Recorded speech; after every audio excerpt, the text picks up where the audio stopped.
Always feel like somebody's watching me, and I have no privacy. Oh, always feel like somebody's watching me. Maybe it is just a dream. Who's watching? Tell me who's watching.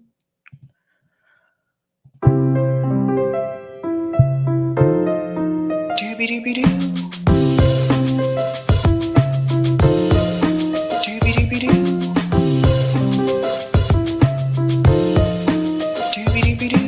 I'm your host, sabrinasalvati.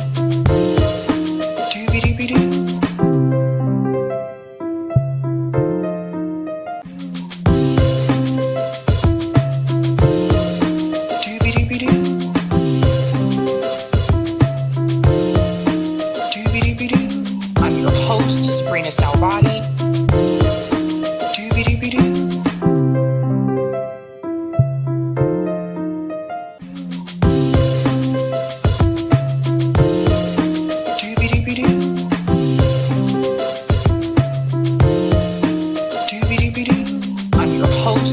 Salvati. Hello, guys, and welcome back. Welcome to Sabby's podcast. I'm your host, Sabrina Salvati. If you are new, I want to let you know that Sabby's podcast is a part of Revolutionary Blackout Network. You can catch me there on Thursdays and Fridays, and you can catch me here on Tuesday, Thursday, Friday, and Sunday.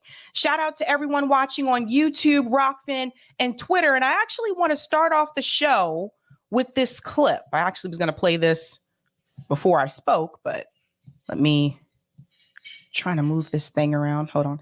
I want to start off with this clip that I think kind of sets the tone. So let's go ahead and start off with this before we get into it. Joe Biden, you are a hypocrite.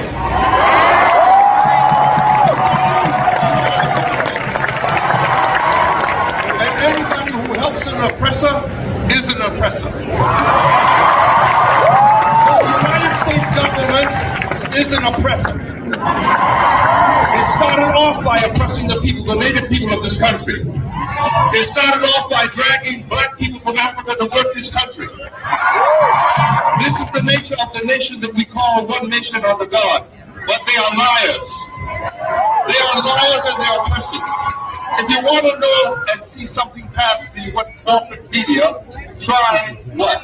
Al Jazeera. Try Al Jazeera. Switch what you're watching.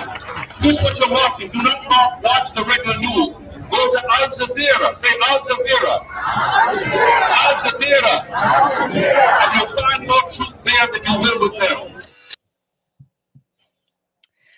Okay, so I know I said that I would be live on Sunday, but I found out that there was a protest that was happening in Boston called All Out for Gaza. So that was the second protest for Gaza within a week, actually, that I was able to go to. So I went to that protest instead, and I heard that gentleman speak there. I do not know this guy's name, but his speech was phenomenal. So if you do know who this guy is, let me know. I know people that saw this clip said that they would like to speak to him. I know, like Marcus said, he would like to speak to him. So if you're aware of who this gentleman is, please let me know in the chat. But I went to that protest instead, and that's actually why I wasn't streaming on Sunday. I recorded it and then I uploaded it and it premiered yesterday. So that's why I was not here. But I want to go ahead and start off by giving shout outs to people in the chat. What is going on, guys? Oh boy, I got to go all the way up here. Here we go. Shout out to Groove Monkey says, oh, this is going to be a good episode. You think so, Groove? Shout out to Karen says, this looks good. Shout out to Dwayne for becoming a Sabby Sabs member. Give Dwayne a big whoop whoop. Shout out to P. Smith, who's a Sabby member, says, I emailed you information about Abby Hoffman, the original flower power anti-establishment hippie. I'll check that out, P. Smith. Thank you. Shout out to Joshua for becoming a Sabby member. Let's give Joshua a big whoop whoop. Greetings, Salt and Pepper Natural is going to be an action-packed night. I have 5 stories to discuss tonight because a lot has happened, apparently. This is what happens when I miss a Sunday. So I have 5 stories. It was actually 6, and I was like, no, I'm not going to do that to you guys because we're going to do call-in tonight. So I was like, I can't do 6 stories. Shout out to Hannah G says, I'm here early. Shout out to Terry Hilton says, free, free Palestine. Greetings, Ilhaner says, hello to Karen. What's up, Randy says, good evening, Sabby comrades. Shout out to Dabby Dab says, Sabby fam, whoop, whoop. Don't forget to show that like button some love. That's right, guys. Hit that like button. That helps me out with the algo. What's going on, David says, hello, Sabby. There is money for war, not for the poor people or the working class. Washington, D.C. is a money laundering city. I hear you with that one. What's up to Lou says, hello, hello. I think that's how you say it. Shout out to Mark says, t-shirt idea for your merch. Picture of Sabby with the words, miss me with all of that. I could do something like that. I like your style, Mark. I like your style. Shout out to O'Honor says, Jink Pack, he's got to buy more horses. Shout out to Chris says, peace and blessings, everyone. Greetings, Bryce says, another weekend round of hard-hitting journalism, the real kind. What's up, Sabby and everyone? Greetings, ACAB says, hello, everyone. Shout out to Gamer says, hello. Greetings, Lorez says, hey, Sabrina, Eric, and Sabby fam. Chappelle getting booed usually means he said something based. Also, they don't talk about the cheers he got or the free Palestine chants. Shill Hill, smash the like. We'll get into that story as well. Shout out to Gus, giving a shout out there to Gamer. What's up, Lawrence, who's a Sabby member, says Hillary is a witch. She turned me into Newt. Greetings, V gives the thumbs up there. Shout out to Volvo says, hey, hey. Greetings, Miguel says, peace. What's going on? Make sure I skip over the right person. What's going on, Mercutio? Where's the footage? I love Dave. And that's the other thing too. I won't be able to show like footage from the show, obviously, because of copyright, but I have enough information that I need. Shout out to Eric T. Red, who's a Sabby member, says, all right, here we go. Greetings, Athena, who's a Sabby member, says, howdy, y'all. It's good to be home. And let's go ahead and get started, guys, because like I said, we do have 5 stories tonight. So I want to start out the show by giving a shout. I can't talk. Giving a shout out to Sabby patrons. I don't know. I'm just really excited for some reason. You know, I miss Sundays. So I'm just kind of like, it's good to be back. Shout out to everyone who is a Sabby patron. Thank you guys so much for your support. If you're interested in being a patron, I have 5 categories: Ultimate, Sabinators, Sabsters. There's also Sabbies up in the house. Lots of them. Members. Thank you guys so much. And shout out to all of you who are Sabby patrons. Thank you guys so much. Like I said before, you really do help keep the lights on around here. So we're going to go ahead and dive into that thumbnail to show you what we are discussing tonight. Let me go ahead and flash that bad boy up on the screen. All right. Tonight, we are discussing Dave Chappelle booed. Ay. What happened to Dave Chappelle this time? Are people trying to cancel him again? We're also going to discuss Cenk Uyghur PAC money. Now, this is a very important story from the founder of the Young Turks there, who heavily preached against taking PAC money. We're going to get into that story. You know, he's running for president. We're also going to discuss, ladies and gentlemen, it finally happened. Hillary Clinton has been confronted. Dun, dun, dun. Yes, we're going to get into that. Oh, Hillary, and that look on her face is priceless. We're also going to discuss, man, this is not an epic throwdown. ILHAN Omar versus Richie Torres.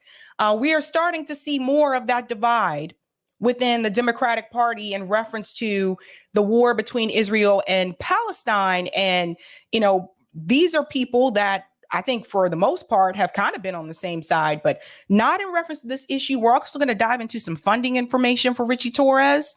And we're also going to discuss AOC walks back. What is she walking back? And why do you need to know about it? All right, let's go ahead and get started with the Hillary story. So, friend of the show, Jose Vega, and some of his comrades, you guys know that they have been confronting politicians or former politicians that they consider to be warmongers and asking them, you know, why are they promoting war? Why aren't they calling for ceasefire, et cetera? Now, Hillary Clinton is no longer a politician, but she is still very much entrenched in DC politics. She's still very much around. I remember last time I think I covered her is when she was deciding to teach this master class at Columbia University about foreign policy, go figure, of all people. But she's still giving, you know, talks. She still has these speaking engagements that she is heavily rewarded for. And there was an event that happened recently. Now, these are Jose Vega's friends, Robert Castle, Robert Castle and Simon from the Schiller Institute. So I want to go ahead and bring this up here. We'll get into this clip with Hillary. So Jose Vega said, my friends Robert Castle and Simon Miller of the Schiller Institute confronted the warmongering queen herself, Hillary Clinton. Robert begins by calling out her hypocrisy and clearly stating her entire talk is just warmonger. And I have the part 2 as well, because he said part 2 coming. So I have that as well. Let's go ahead and get into it, folks. Here she is, the queen bee herself. Honestly, help be struck by the hypocrisy of this. Two more people to hear from. I'm sorry. You have a chance. Well, I'm not sorry. You sit down. I know you're not sorry. That's the point. The hypocrisy of this speech. The hypocrisy of the fact that what do you have? Can you please is a leading make a statement about President Joe Biden's speech? This is a clearly warmongering speech. President Joe Biden is calling for $100 billion of funding for Israel, Taiwan, and Ukraine, and we're supposed to just bundle these together and pretend like we're going to rush to World War III, and we're all just going to let Hillary Rodham Clinton sit here. Let me pause here for just a second. We'll go back a little bit. This is a panel for the Institute of Global Politics. So what this gentleman's doing here is he's calling out Hillary Clinton's hypocrisy. Did you guys notice that somewhere along there she was trying to prevent him from talking, but eventually she just decided to sit there and be quiet, right? So you're able to hear him more clearly than some of the other confrontations where they continue to try to talk over them and things like that. So this is very important. Now you see these two people coming up. I don't know who this woman is. Who's she supposed to be? Hillary Clinton, the third or something? Like she looks like a Hillary wannabe, maybe. She's got the Hillary. She got the old school. She got the Hillary hairstyle. She has on the blazer. So let's go back just a little bit. So the point again that he's bringing up is the fact that people should be really concerned that with all of the billions of dollars going towards these conflicts abroad, that Joe Biden is pushing us closer and closer to World War III. And this is something that does need to be discussed. For the people on the panel to sit there and pretend like this is not a concern, this is not an issue, or this is not important, that in itself is very telling. So he has every right to say what he says. And for people asking, like, why did they just stand up and speak out like this? It's because those people will never be called on to voice their opinion. As I told you before, when you go to these panels, a lot of times the questions are already chosen ahead of the event. And the people that wrote their question, they know that they're going to stand up and ask the question. So this really is the only way to do it, to get your voice out if you go to these types of events. World War III, and we're all just going to let Hillary Rodham Clinton sit here. Okay. I'm sorry. You know, this is not the way to have a conversation. I'm sorry. If you want to have a conversation, you're welcome to come talk to me afterwards. You can sit here. So this is something that they'll tend to do, not just former politicians, but, you know, current politicians as well. They'll tell you that, well, not here, not now. This is not the right time. Speak to me after the event. And it's because they don't want to be embarrassed in front of the audience and in front of the panel members that are also on the stage as well. They don't want to actually have to answer to their bad politics, their agreement with war. They don't want to have to answer to that. Okay, right. You're gonna wait for me, right? Please, I do not believe you. I will listen to you, and I will respond to you. I do not believe you. But respectfully, I do not believe you. And the fact of the matter is that the American people's voice are what need to be heard. Yeah, they are being heard. Because our president is not speaking for the American people, and neither are you. Okay. So he's explaining to Hillary that the American people's voice needs to be heard. And Hillary's response is, well, their voice is being heard. No, it's not. Our voices are suppressed or they're censored. Typically, people that have questions like his, they're not called on to ask these questions. And that's why people feel they have to confront them in this way. So again, here's Hillary. Again, we're going to talk about a class divide here. Hillary is a part of a class that I'm not a part of. And despite what some people have said. So she's a part of a class that I'm not a part of, that most of you are not a part of. And typically those people in those groups, typically they're not speaking to people that are not a part of their class. They're not in community with those people. They're not hearing those people's concerns unless they're trying to get elected. Then they'll go talk to those people. But see, the people like Hillary, the people like her that are in that class, to them, everything's fine. Everything's fine. And if you talk to people like this, like you ask them, like, how do you feel about all the things that are happening in the world? How do you feel about inflation? How do you feel about what the American people are having to deal with economically? To them, everything's fine. That's their reality. So, of course, you know, Hillary is going to defend Joe Biden. Because our president is not speaking for the American people, and neither are you. That's your opinion. That's your opinion. Yes, that's my opinion. Well, then sit down. We've heard your opinion. Thank you very much. Now. Here comes Karen Hillary. Sit down. We've heard your opinion. So first you say that the American people are being heard. He tells you that they're not being heard. He's trying to express how he feels. And you're like, okay, that's enough. Sit down. And this is exactly how they talk to people. Hillary Clinton is a very, very powerful person. Just because she's no longer a politician doesn't mean she's not powerful. She knows people that you and I will never, ever see. Some of them you'll never even see on media. So you got to think about the circles that Hillary Clinton is in. But this is how people like her, this is exactly how they think. How dare you approach me with these questions? How dare you ask me tough questions? We're going to turn to people who are on the front lines. I'm not going to stop working on behalf of human rights. I'm going to exercise my free speech. But it's not free speech when you are disrupting everybody else's opportunity. Pause here. The human rights comment, and we'll go back. We're going to talk to the people who are focusing on human rights. He's bringing up the issue with war, giving billions of dollars to these countries like Ukraine, giving money to Israel, which is basically trying to commit a genocide in Palestine. He's giving money against humanitarian efforts. Human Rights Watch has declared Israel as an apartheid state. They have claimed, they've said that Israel is actually against humanitarian, aid, humanitarian conditions for people that are in Gaza. They are violating those rights for the Palestinian people. So the hypocrisy for Hillary Clinton to sit up here on a panel and talk about human rights. How are you going to talk about that when human rights are clearly being violated right before our eyes and you support the leadership that is doing so? You support it. So it was hilarious to me when she was added as she's going to teach a master class about foreign policy. She's a warmonger. She's a warmonger. She has no reason to be up on that stage talking about human rights. This is free speech. This is free speech, everyone. This is free speech.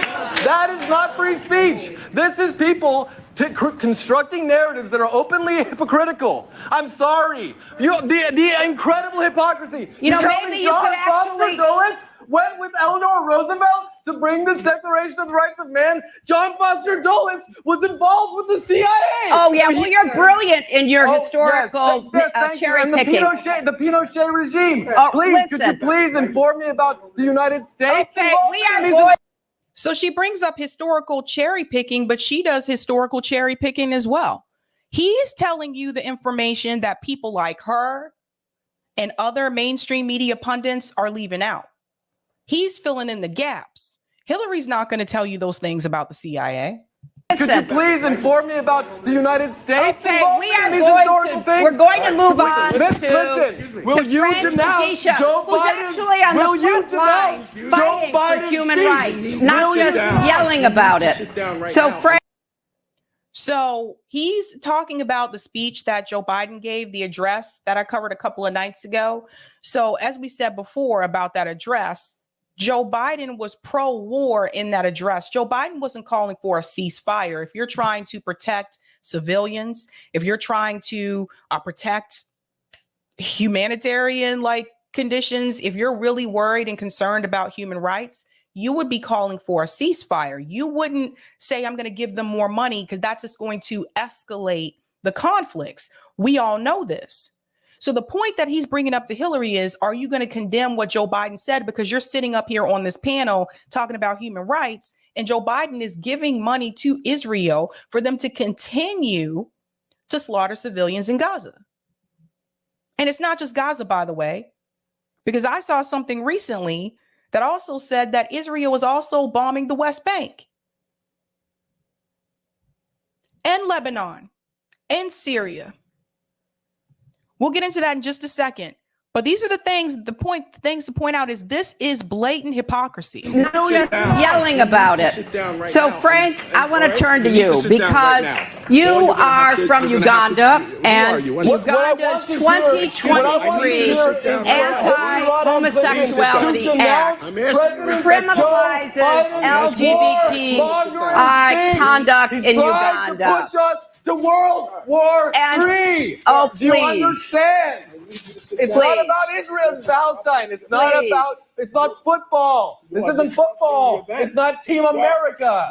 Well, I'm sorry, but some of us are on Team America despite our flaws and our problems. Flaws. Flaws, Hillary calls it.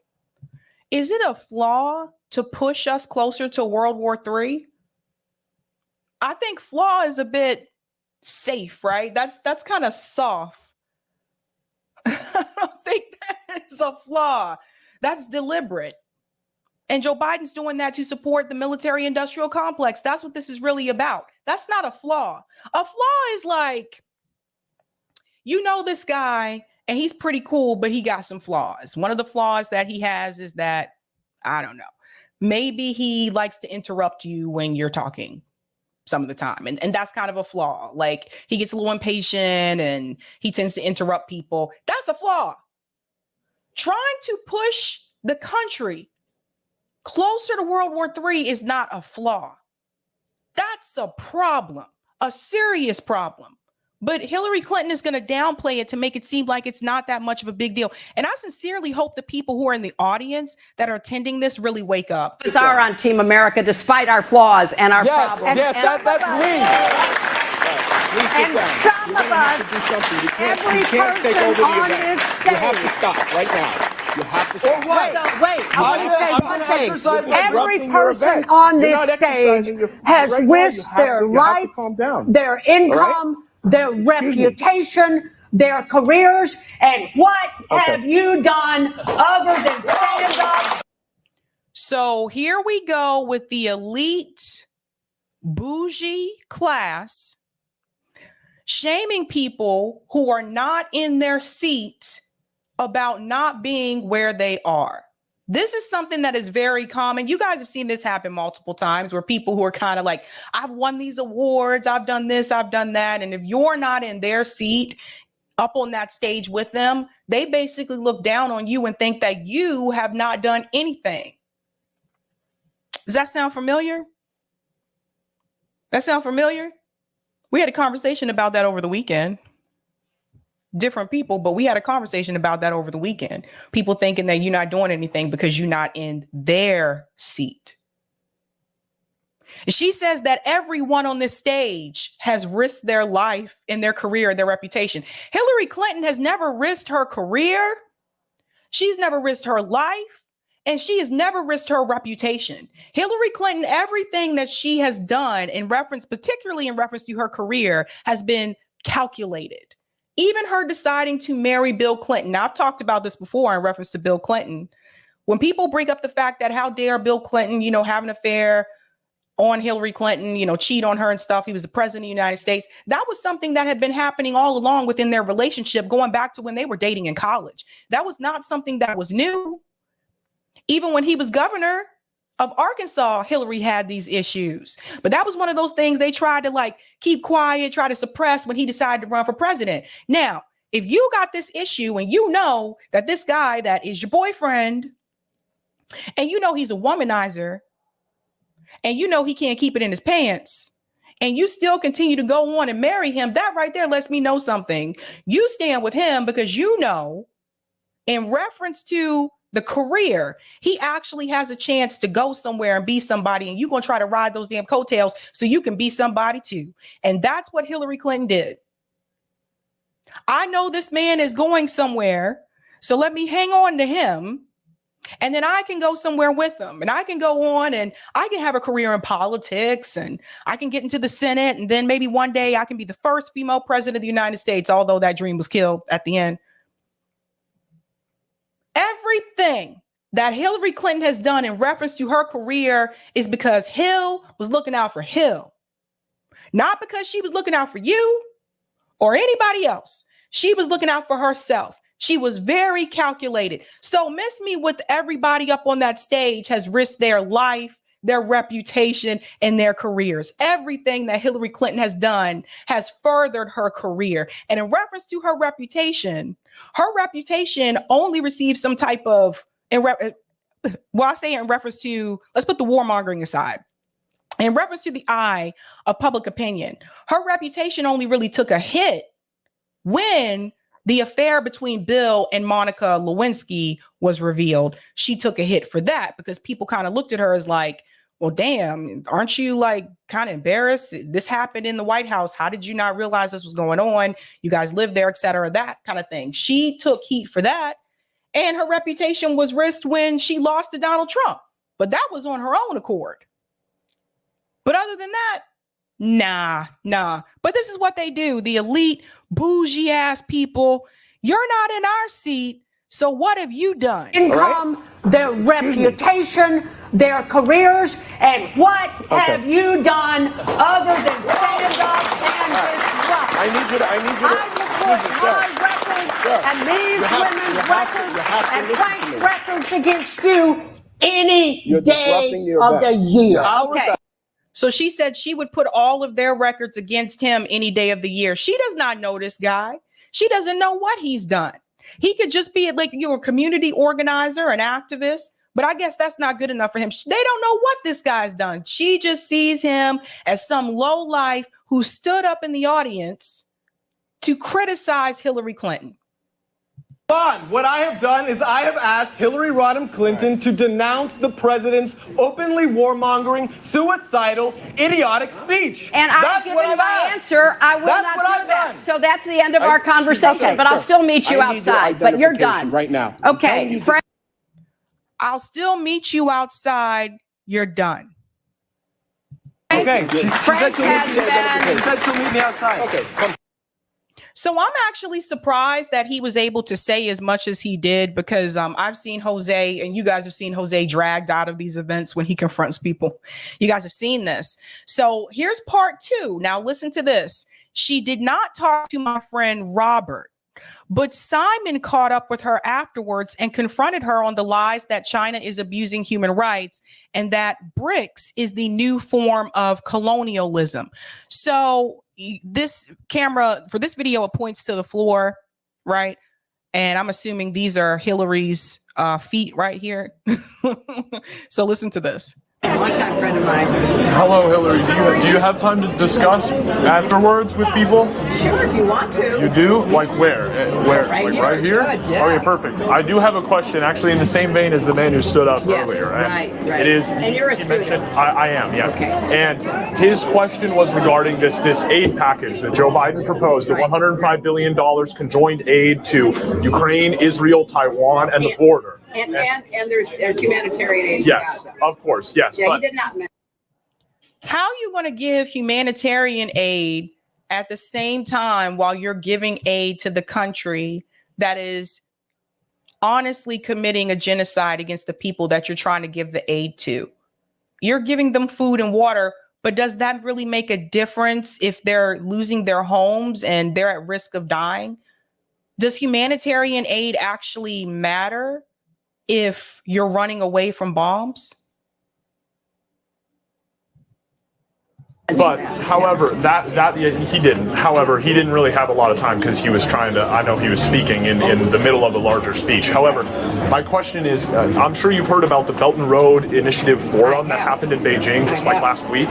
Why should the United States not be cooperating with that rather than trying to aid more wars? That's my question. Well, you have to do more than one thing at the same time. Sure. And the United States does a tremendous amount of development aid without the kind of onerous restrictions that China imposes on the people it gives aid to. What about the debt traps in Africa? Those are all Chinese. No, the IMF and the World Bank have been opposing them for years. No, we did a whole debt. You listen to me? Yes. It's China. Just listen to me. We did a whole debt relief program called the Jubilee in 2000. Yeah.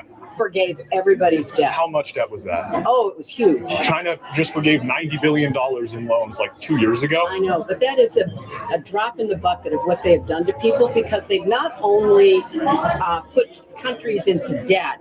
As of now, they are not forgiving most of that debt, but they are taking the collateral that was used in order to get the debt. So, for example, let's talk about hypocrisy here. So she's saying that China has put a lot of countries into debt.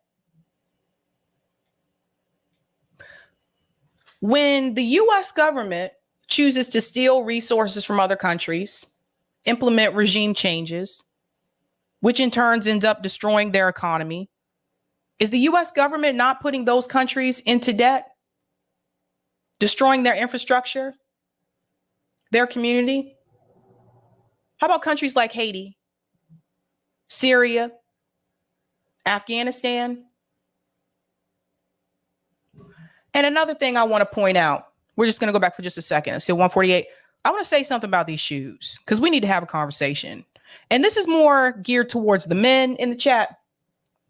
These shoes that Hillary has on, these little pointy toe heels, just for the guys in the chat who are not aware, I just want to let you know, those shoes are very uncomfortable.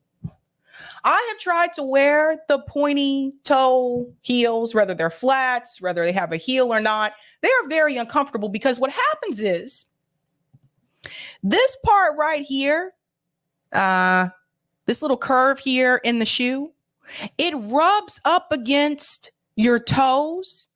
And when you lean forward, it hits the top part of your foot. So by the time you take off these shoes, you end up with a line across the foot. These shoes are not uncomfortable. They also squeeze your little pinky toe on the side there, just letting you know. So I never understand why people wear those heels. Anyway, we'll get back to this. For example, if they were going to help build a road, they wanted some kind of mortgage on your airport. And where have they done that? They've done it all over Africa. Which country? Uganda, they wanted to take the airport. They wanted to take the airport. Have they taken the We were airport? not of another sovereign property. Yeah. Have they taken it though? They tried to.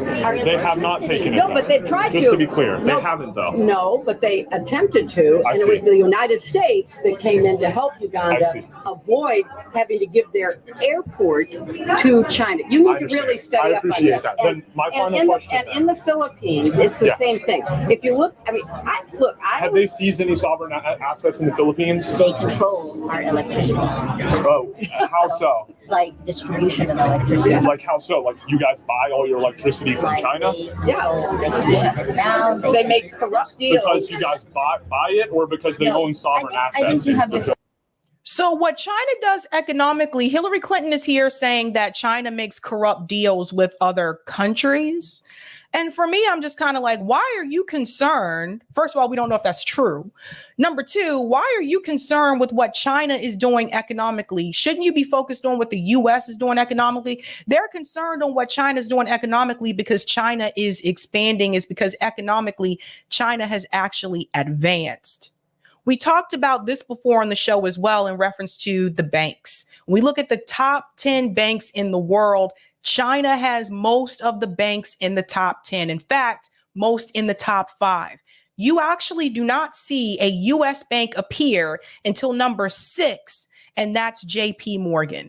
And it wasn't always that way. And that's one of the things that the U.S. government is really concerned over. Whoa, China's got too many banks that are in the top.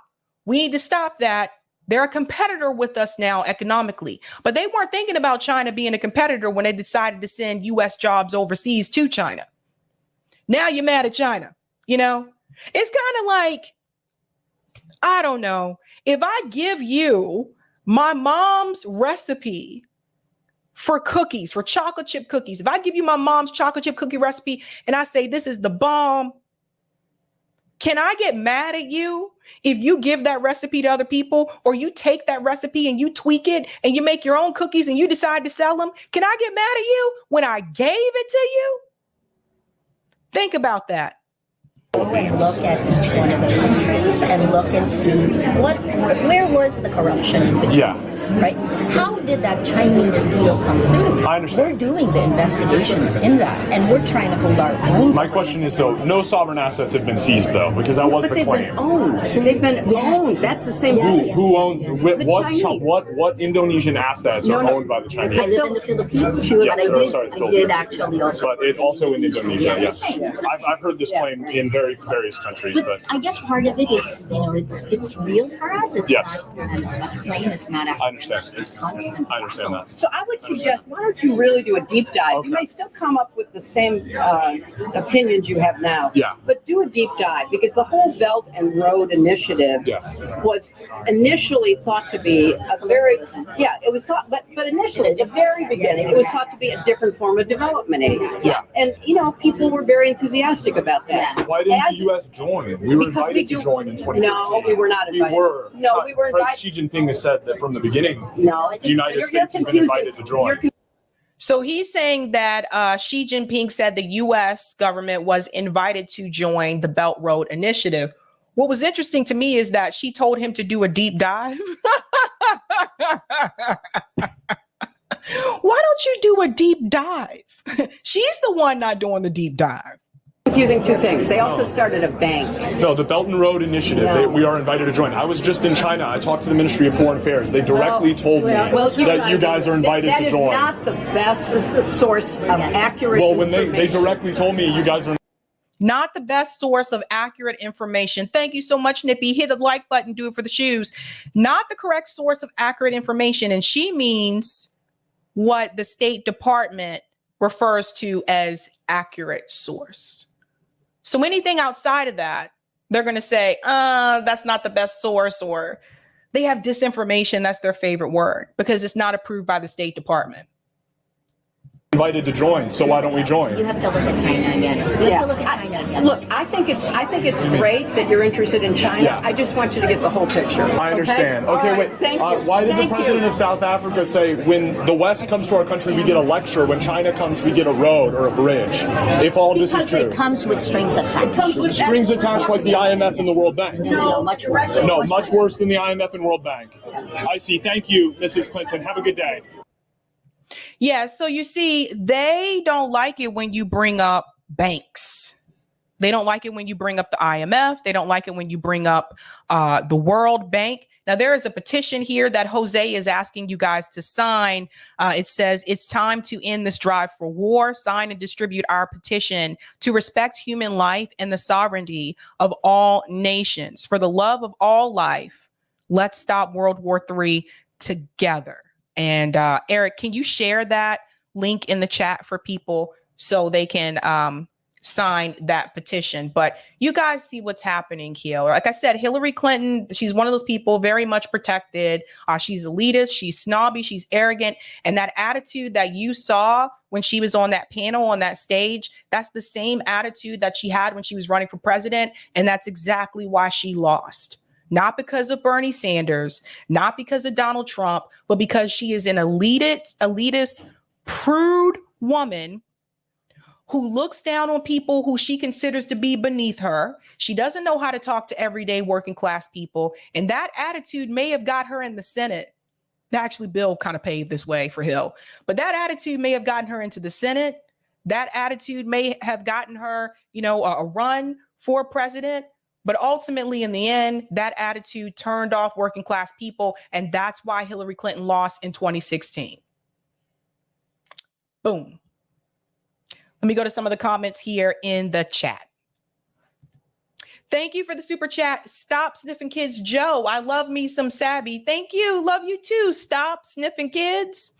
Thank you for the super chat. Cool Blue. Dem Party Elite's message. We are better than you.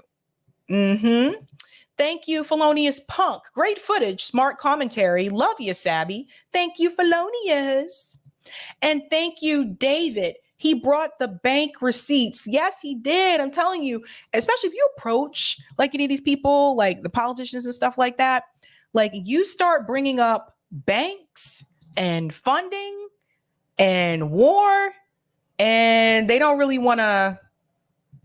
That's when they start to walk away. They're not really trying to deal with you. Like, oh, no, don't bring up that. Don't bring up those issues. Oh, I saw something I was going to put up here really quick. I don't know where it went. Lee, global leadership is not coming from the U.S. And why would we vote for an administration not committed to abiding by international law, nor to promoting the end of human suffering in the region? All good points, Lee. People end up doing it because they feel that they're voting for the lesser of two evils, which is, I think we can now see with this issue in reference to Israel and Palestine, there is no lesser of two evil. Both parties support sending funding to Israel, and both parties are basically supporting genocide. So yeah. Let's get into our next story here about AOC. So actually, I think I want to start with this article first. I want to go back and tell you about AOC's initial response about the pro-Palestinian rallies. Now, there was a huge one in New York over I think it was about 2 weeks ago. And there was this pressure to ask different politicians how they feel about the rallies that are happening. By the way, the rallies are happening across the world. They're increasing, as you guys have seen on the show. So I want to take you back to her response then, and then we're going to fast forward to her present day response in her interview with Mehdi Hasan. Now, this is reported from The Guardian. AOC decries bigotry and callousness of pro-Palestinian rally in New York. So here we go. Now, this is when trying to play both sides doesn't work out so well. Criticizing a pro-Palestinian rally in Times Square in New York City in the aftermath of Hamas attacks on Israel, which left hundreds dead, the progressive Congresswoman AOC said it should not be hard to shut down hatred and anti-Semitism where we see it. Let me go ahead here and fast forward. It says the Sunday rally in New York, endorsed by members of the Democratic Socialists of America and promoted by the group's New York chapter, attracted a crowd of more than 1,000. Some chanted resistance is justified where people are occupied, and there were reports of Nazi emblem being shown and Israeli flags burned and trodden on.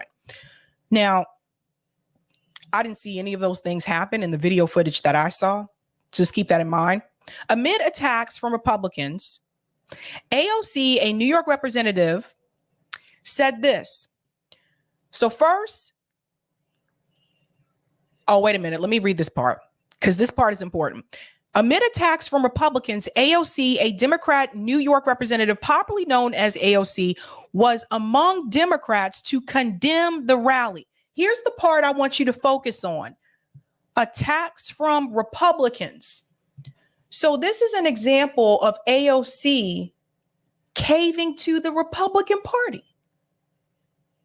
So she was attacked by, not by her party, by the Republican Party. And so because of those attacks, because of that pressure from the right, AOC essentially caved to what the Republican Party wanted. You still want to tell me that this woman is a socialist and a progressive? She caved right to the Republican Party. She went on to say this. Speaking to Politico, she said shutting down hatred and anti-Semitism was a core tenet of solidarity. The bigotry and callousness expressed in Times Square on Sunday were unacceptable and harmful in this devastating moment. So keep that in mind. It also did not speak for the thousands of New Yorkers who were capable and rejecting Hamas' horrifying attacks against innocent civilians, as well as those grave injustices and violence Palestinians face under occupation. She went on to say, I condemn Hamas' attack in the strongest possible terms. No child and family should ever endure this kind of violence and fear, and this violence will not solve the ongoing oppression and occupation in the region. An immediate ceasefire and de-escalation is urgently needed to save lives. Okay, now, listen to Cori Bush's response. Cori Bush condemned the targeting of civilians. You see the difference here? Targeting of civilians to achieve a just and lasting peace in the Middle East. U.S. government support for Israeli military occupations and apartheid should be ended. So you see the difference between the response that Cori Bush gave, where it was very clear that she was calling out the fact that the U.S. government was aiding Israel in reference to continuing apartheid and occupation, and compare that to what AOC said, which is where she was trying to walk this tightrope in the middle and trying to both sides it. And I told you guys, there would eventually come a time where there would be an issue where you can't both sides it.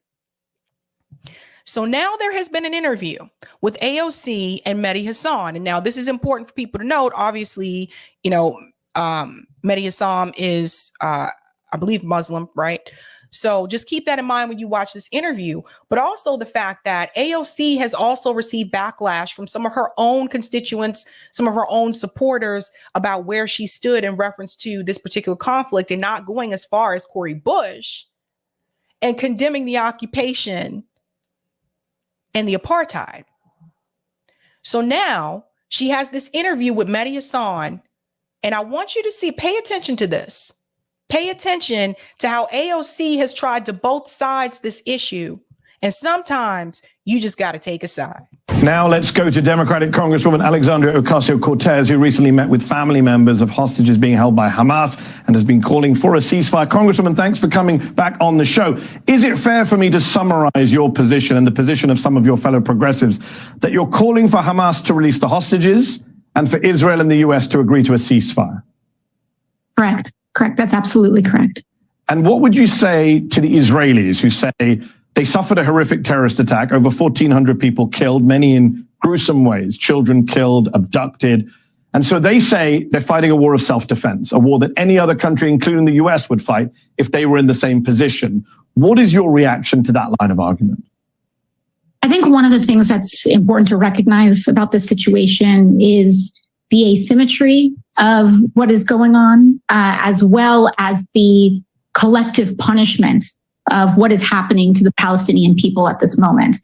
Hamas has absolutely engaged in horrific attacks, and every single day there are more details that are released about what occurred on October 7th that shocks the human consciousness and shocks our conscience, our collective conscience. However, we do know as well that war crimes do not constitute and are not an appropriate response for other war crimes. Hamas's hostage taking, their hostage taking of children, of the disabled, elderly, civilians are a war crime. But when we are talking about the blockading of water, food, electricity to a population of 2.2 million Palestinians, when we are talking about dropping what we're seeing from Human Rights Watch, reports and confirmation from organizations like Amnesty International and Human Rights Watch, the dropping and deployment of white phosphorus, which is also a war crime. It is unacceptable to think that 1,700 Palestinian children alone, that their deaths will somehow make up for or justify the violence of what we saw on October 7th. Let's pause here. So you know what I've been noticing for these politicians that are trying to both sides this issue? They're mentioning the fact that water has been blocked, you know, obviously electricity, etc. But what they're not mentioning is what happened before that. This did not start October 7th. They're not mentioning the fact that all these years, 95% of the water that's going into Gaza has been dirty water. What happens when you drink dirty water? What happens when you bathe in dirty water? Ask the people in Flint, Michigan, how that works out for you. Obviously, that can cause you to have health issues, if not in the immediate future, later on down the line. That causes all different types of problems. We were talking about this before a couple months ago on the show, how cholera actually has had an increase, an uptick again in Haiti. Like water, clean water is essential, right? They're not pointing that part out. They're not pointing the part like the food and how Israel actually had control over all those resources all this time. So we cannot sit here and pretend like it's just an issue now because they decided to stop it and end the aid when they have been putting restrictions on food and water and electricity all this time. So you have to point that out. You can't just talk about what just happened after October 7th. But again, what AOC is trying to do here is she's trying to walk that tightrope where she can be in the middle instead of taking one side or the other. Now, she wants to try to, you know, call out some things to appear to still be progressive to whatever fan base she has left. But at the same time, she's going to try to find a way to support Israel so that she still remains in the good graces of Democrat Party leadership. You know, here in Congress, every single year we pass a defense budget, and every single year we hear about the precision, the sophistication, the technological capacities to meet targets with such precise strikes. And yet what we are seeing unfold in Gaza is an indiscriminate bombing campaign. We are seeing the dropping of white phosphorus, an indiscriminate weapon. We are seeing civilian centers being bombed. We are seeing churches. We are seeing thousands upon thousands of people being killed by these strikes. But when people were protesting against those very same things in New York City, your city, AOC was against the rally. You see, this is why I wanted to show you what was said in that article, what she said prior to what she's saying in this interview.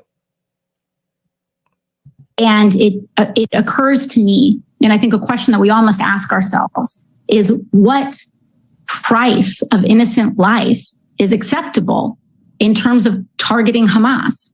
And are we even receiving? We are receiving daily counts every day by the number of innocent people that are dying. We are not seeing reports on how effective this has actually been in terms of dismantling Hamas. I think it's very important for us to raise that point. And I think it's also very important for us to understand that this is part of a larger intergenerational cycle of violence. So let me pause there for a second. When we talk about innocent life, she talks about, you know, innocent life like being targeted because of this. We cannot forget the fact that innocent Palestinian lives have been targeted since the occupation. They've been targeted from day one, going all the way back to 1948-ish. They've been targeted from then. They were targeted when they were dragged out of their homes and told they couldn't live there anymore. They were targeted when they were basically positioned into the West Bank, positioned into Gaza, and told you can only live in these certain areas. And we're going to put a fence around this area and you can't leave the space unless you get special permission from Israel. And that includes people that needed to have certain types of surgeries, as we saw with Anya Parampil's coverage, where they needed to leave that fenced in area in Gaza and they needed to go into Israel to have the surgery that they needed to have, to the treatment that they needed to get, which is not available in Gaza. I also want to bring up the dirty water issue when we talk about the hospital facilities. Obviously, hospitals need to have clean water. Like, these are kind of things, it's all connected, right? So essentially, the people that are living in Gaza, they're basically living in like a ghetto, like a ghetto concentration camp, where they don't have the resources that they need. So when we talk about targeting innocent lives and concerns about innocent life, this started from the very beginning of the occupation, from the very beginning when they were taken out of their homes. This did not start October 7th. And AOC needs to get that right. Someone who really understands this and gets this right, and has been talking about this heavily, and it actually cost him his job at CNN. That's Mark Lamont Hill. He's been talking about this from day one. He actually just did an interview with The Breakfast Club where he actually laid all this out, the entire history. So if you haven't seen that episode on The Breakfast Club, check that out. So you mentioned war crimes, and Human Rights Watch did this week, said Hamas should be investigated for committing war crimes in southern Israel, as you said. But also Israel is also being accused of war crimes by both Human Rights Watch and Amnesty International. Just to be clear, your view is that both sides are committing war crimes, because 95% of your colleagues in Congress won't even call for a ceasefire, let alone accuse Israel of war crimes. I don't see how anyone can look at reputable international organizations confirming the carrying and deployment of white phosphorus by the Israeli government, the Israeli military, and say that there is no question here. In fact, Josh Paul, the State Department official that resigned publicly this week, pointed specifically to this issue, that the Leahy laws, United States Leahy laws, require the United States to assess if a government is committing war crimes or engaged in gross violations of human rights. And that must be considered in any weapons transfer or military aid assistance. And from an individual whose role directly involved the assessment and the deployment of these weapons and consideration of Leahy, he himself is saying that US law is, in his view, being violated. And that must be an absolute consideration, because when we are talking about the role of democracy and fighting for democracy, the whole case for democracy, it lies upon and rests upon civil society, rule of law, and the protection of human and civil rights. And pause here. When AOC says that she doesn't see how anyone can look at the claims from the organizations like Human Rights Watch and Amnesty International and not see how, she doesn't understand how anyone can look at that and not see that these are obviously issues. Yes, she does. She knows exactly how they can look at it and see that it's not an issue, because their donors tell them it's not one. We'll get into that when we get into the Richie Torres story, but because their donors tell them that it's not an issue. And if you want to keep getting money from us and you want to keep that seat that you have in Congress, you're going to pretend like it's not an issue too. She knows exactly how this works. She's not going to say that to Mehdi Hassan, though. By the way, I see they let Mehdi Hassan out of the cage, huh? They let him out. He's allowed to do his show again now.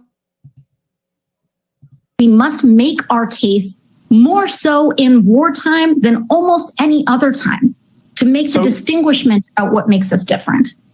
So, Congresswoman, your critics would say that it's all well and good calling for a ceasefire, but that doesn't deal with the problem of Hamas, doesn't protect Israeli civilians from future Hamas attacks. And I wonder, for example, what is your response to Senator Schumer, Majority Leader Schumer, who suggested in remarks that Punchbowl published on Friday that those of you progressive in the House who are calling for a ceasefire or suggesting Israel is attacking hospitals are basically taking, he said, quote, Hamas's position? You know, let me pause here for a second.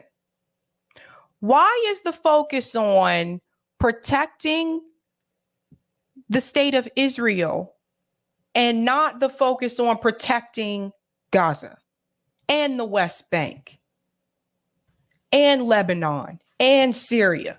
Why is the focus not who is in position of power? This is something I always come back to.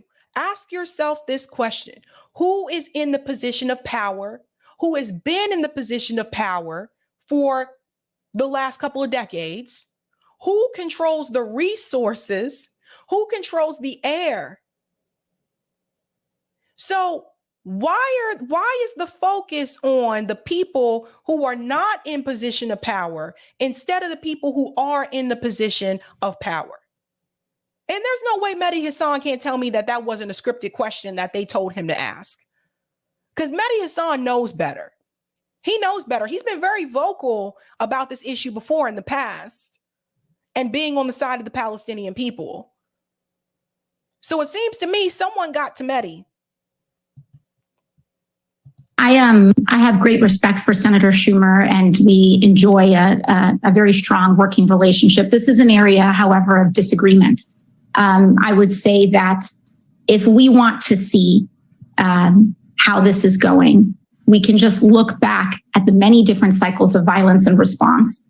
And I do not believe that it's absolutely not a defense of Hamas in order to criticize this current approach, this indiscriminate, violent approach.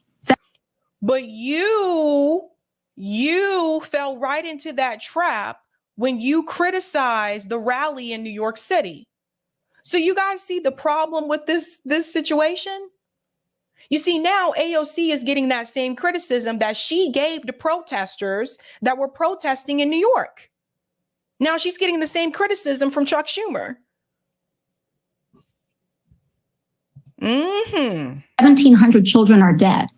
And when I think about the political aims of violence, the material aims of violence often involve the destruction of human life and much of the horror that we've seen. But many of the political aims of violence is to further radicalize and entrench both parties into further violence. And when we see people radicalized to dehumanize the Palestinian population as a result of Hamas, this is part of the goal of that political violence. And when we see the dehumanization of Israeli families as a result of this is part of the political aim. And we have to be able to get ourselves to break this cycle, because Hamas and terrorism, Congresswoman, you would accept that a ceasefire, though, would leave Hamas in place. You would accept that's a cost of saving civilian lives in Gaza. I think in the immediate sense, we have to have a pause in what is going on. As you mentioned, only 14 trucks have made through in humanitarian aid. We are talking about a full blockade of water for a population of 2.2 million people, 1.1 million people in northern Gaza. And we're supposed to think that 14 trucks is going to somehow in any way address what is happening in terms of the starvation, the famine, the thirst that is happening. People, I mean, we are now at a state where. But this is still going to be an issue. So here's the thing. I've been saying for long, I agree. Yes, obviously there needs to be a ceasefire, but there also needs to be discussion of what happens after that. What happens after the ceasefire? Because the thing is, the Palestinian people now are stuck living in the rubble. And I don't know if you've seen the pictures, but I can't show them. But if you look on Twitter, you'll see the pictures of what is left of Gaza, stuck living in the rubble of what is left of Gaza. And then they still are stuck depending on Israel giving the resources to them. They're still stuck with dirty water. They're still stuck with maybe 3 hours of electricity a day, if even. They're still stuck with that. They're still stuck with the fact that they can't move freely, that they're trapped in this open air prison. That isn't changing. So to me, that's step one. Step one, call for a ceasefire. But what is step two? The Palestinian people need to have a right to dignity, and they need to have some type of a solution. We've talked about this before, about a two-state solution at this point in time is not going to work because there are too many settlements. There's too many of them. So this goes back to the whole one-state solution idea again. But what is going to happen? Because this is going to spread, and I want to be very clear when I discuss this. One of the things I noticed when we spoke to the Palestinian network is that the goal is not just to try to push out the Palestinian people, what's left of the Palestinian people. The goal is also to expand to other places like Jordan. And I honestly believe I wouldn't be surprised if the goal is to expand to a country like Lebanon, which they're bombing right now, or Syria, which they're also bombing right now. The goal is not just to stop with where they are right now. If that was the goal, they wouldn't be doing what they're doing now. So this is what people have to pay attention to. I never thought this, that the goal was just to end there. Think about it this way. When Europeans came to North America and settled here, colonized, pushed out the indigenous people, killed the indigenous people, killed some of them, pushed some of them out, put them on reservations, etc. We all know that long history. Was the goal just to colonize the Northeast? Was the goal just to, let's just take this eastern part of the land, just the eastern part of America? No, the goal was to expand. That's the thing. When we talk about colonialism, when we talk about groups colonizing, the goal is never just to, let me just capture this one small town or this one city. The goal is always expansion. So the question that people need to ask, what else or what other countries are they intending to expand to? And by they, again, I'm not talking about the Jewish people. I'm talking about the state of Israel. Think about it. These people are living under an occupied force. They're living in a militant state where they have militarized police. The IDF is not just threatening the Palestinian people. The IDF, there's videos of the IDF threatening people who are Jewish that side with the Palestinian people, or people who are Jewish that are anti-Zionist. They threaten them too. So what is the goal? And this is why we say, when we say it's a humanitarian crisis, we've been saying this for years because we knew that this would spread. And if this continues to spread, what happens to everybody else? What happens to the people in Lebanon? What happens to the people in Syria? What happens to the people in Jordan? Egypt's right there. Egypt is right next to Gaza. So there needs to be more than just a ceasefire. What comes next? And the U.S. government needs to stop aiding this behavior. There is risk of cholera and other types of waterborne disease. Yes. And I mean, 14 trucks of what? Bottled water? On that note about what's happening to them, I can't help but notice that you mentioned dehumanization, all or almost all of the at least 18 House Democrats who've called for a ceasefire in Gaza are people of color. How much of the congressional indifference to Palestinian life in Gaza, the refusal in DC to acknowledge sometimes the humanity and the innocence, not to mention suffering of ordinary Gazans, how much of that is driven by the fact that they're Arabs or they're mostly all Muslims or they don't look like us, do you think? And not all of them, because there are some sellouts like Richie Torres and Hakeem Jeffries, who, again, will go into the donors in a bit, and you'll see why they have the position that they have in reference to this issue. I mean, I will say that I have long found the ignoring and sidelining of Palestinians in the U.S. House of Representatives, the humanity of Palestinian populations in the 5 years that I've been in Congress quite shocking. This is not something that is new to many of us. I have engaged alongside many of my colleagues from Betty McCollum's bill on the detention, conditioning aid and making sure that it's not going to the detention of children, to just raising the routine human rights issues. We've been trying to raise the alarm bells around this for years, and there has been virtually no acknowledgement. Were you trying to raise the acknowledgement around this by supporting to fund the Iron Dome? Because if you were really trying to, remember when she cried and she had those tears because, oh, I don't want to do this, and she cried to Nancy Pelosi. Were you trying to raise the alarm about the situation what the Palestinians are dealing with? Were you trying to raise that alarm when you guys voted the way that you did in reference to the Iron Dome? No, you weren't trying to raise the acknowledgement about it. Because if you were, you would have voted the other way. The United States House of Representatives about the extreme plight and continued human rights violations of the Palestinian people for years. I found it alarming. I found it shocking. When in 2019 or 2020, in our first term of the House of Representatives, when Prime Minister Netanyahu banned 2 United States sitting members of Congress from coming to Israel. Representatives Rashida Tlaib and Ilhan Omar banned 2 members of the United States Congress from entering the country that my own colleagues did not seem to say or do much of anything. That should be an affront to our entire government and country. So you mentioned your colleagues in the Congress. Before we run out of time, I've got to ask you about the House itself. You have no speaker right now. The Republicans defenestrated Kevin McCarthy, couldn't agree on Steve Scalise or Jim Jordan. Now Byron Donalds, congressman from Florida, wants to be speaker. What do you make of him? He's only served 1 term in the U.S. House of Representatives.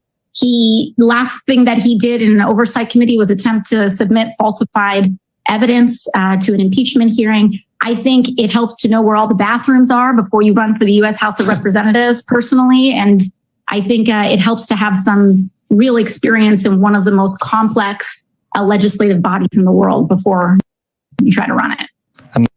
We'll go ahead and stop there. So what's really interesting to me is you heard the position that AOC has, that there should be a ceasefire.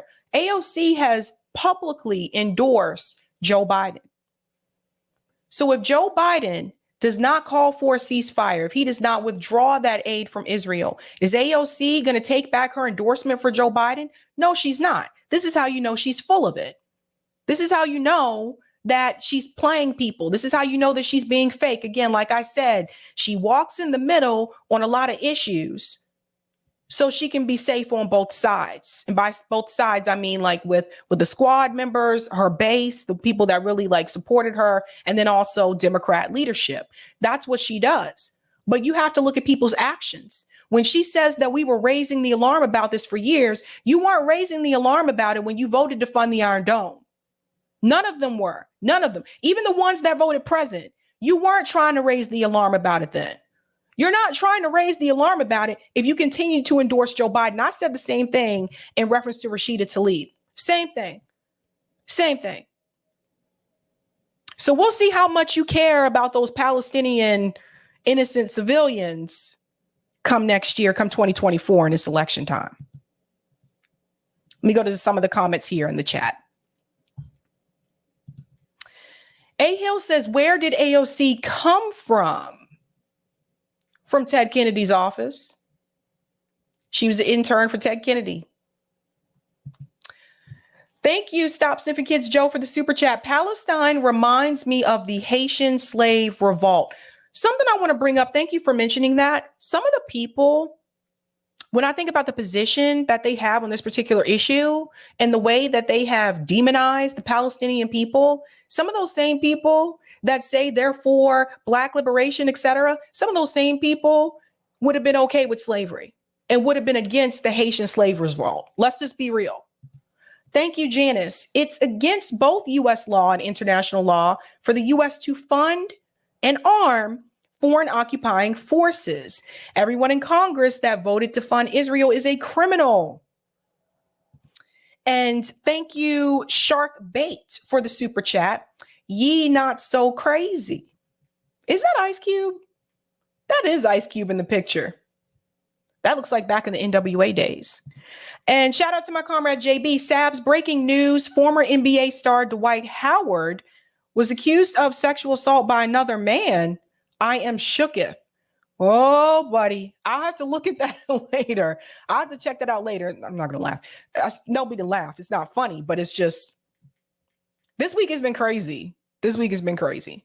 All right, let's get to the next story here. There is a rift between ILHAN Omar and Richie Torres over this issue, over Israel and Palestine. Now, ILHAN Omar, I will say, out of all the members of the squad, she tends to be the one that is the most vocal, right? So she gets attacked more so than some of the others when she comes out strongly about a certain position. So if you can imagine, when it comes to this issue, her position is going to be a lot different from someone like Richie Torres, which I remember New York Magazine one time said that Richie Torres was the perfect progressive, or the definition of a progressive. And they went in this article to say, because he grew up poor from a single mother, he's a person of color. And they said because he's LGBTQ, they gave all these identity factors about Richie Torres and said that's what pretty much makes him the definition of a progressive. He has checks all the boxes of what they said in the article. But Richie Torres, like I've said before, is a fraud. He's another one of those Congress members that claimed to be a progressive, that ran this progressive campaign. But the moment he had the opportunity to take donors, corporate donors, and to take PAC money, Richie Torres decided to take it. So keep that in mind. First, I want to start with ILHAN Omar's statement, where she pretty much called out Richie Torres. So let's start with this clip here. And it's Ayanna Pressley was the one who's actually speaking, but ILHAN Omar is in the back, and you'll see what she has to say. So this is in reference to Israel and Palestine. Listen to this. How many more killings is enough for you? Is it 1,000 more? 2,000 more? 3,000 more? How many more Palestinians would make you happy if they died? Will you be fine if all of the people of Gaza were gone? Would that make you happy? Would that be the thing that makes you proud? And maybe that's the question you should ask Richie. Is he okay? How many more Palestinian lives is he comfortable with? Because I'm not comfortable with any more. All right, let's pause here for a second.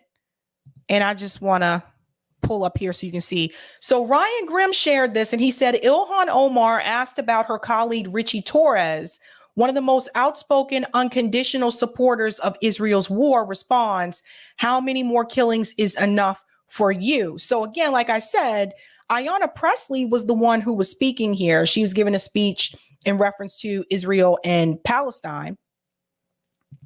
And it seems like ILHAN Omar is the one who answered that question. So let's just play this one more time. How many more killings is enough for you? Is it 1,000 more? 2,000 more? 3,000 more? How many more Palestinians would make you happy if they died? Will you be fine if all of the people of Gaza were gone? Would that make you happy? Would that be the thing that makes you proud?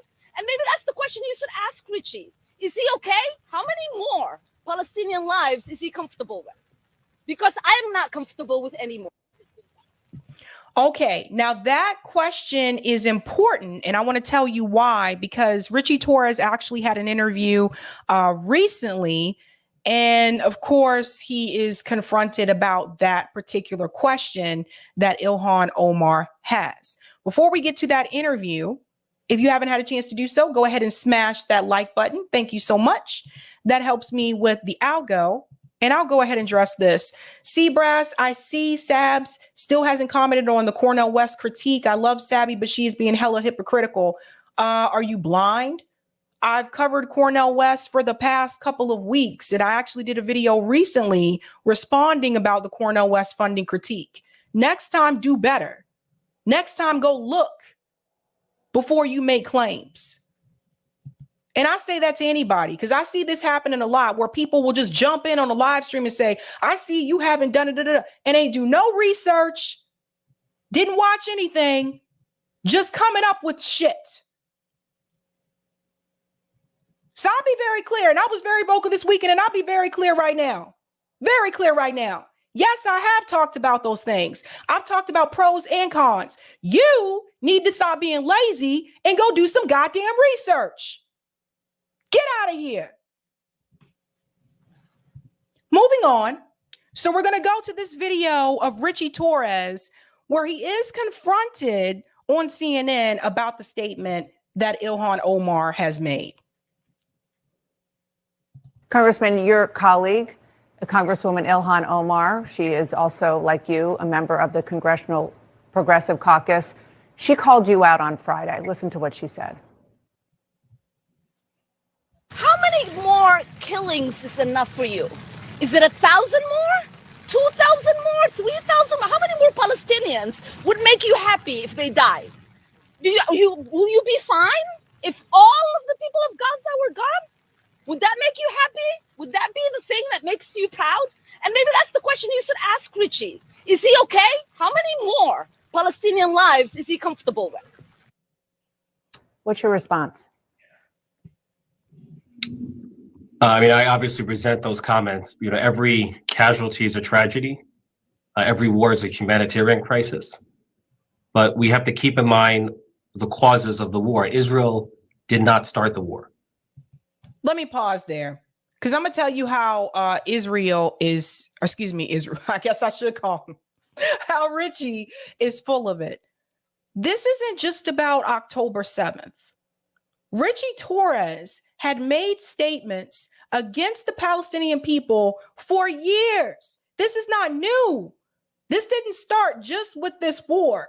So people have seen a pattern with Richie Torres where he'll call out any other country, any other group of people, but he unequivocally will stand by the state of Israel because that is who is funding Richie. That's why. That's who's funding you, Richie. That's why you have the views that you have. This guy is the sellout of the sellouts. He is a clown. He's one of those people that ran for office and said he was going to fight for these progressive issues. And the moment some money was thrown his way, he sold out like a cheap suit. That's who Richie is. Richie has not come out to say before this interview, when he was pressed to do so, Richie has not come out in favor of the Palestinian people, the innocent Palestinians that have been killed. Never has. Never has. The only reason he's saying something now is because one of his own colleagues from the Democratic Party is calling him out about it. So this is the divide I was telling you about that you're starting to see within the Democratic Party, where some of the more, so they call themselves progressives, I call them regressives, where those members have a different stance on this issue than some of the other Democrats. The war was imposed upon Israel by the barbaric terrorism of Hamas, which butchered 1,400 Israelis.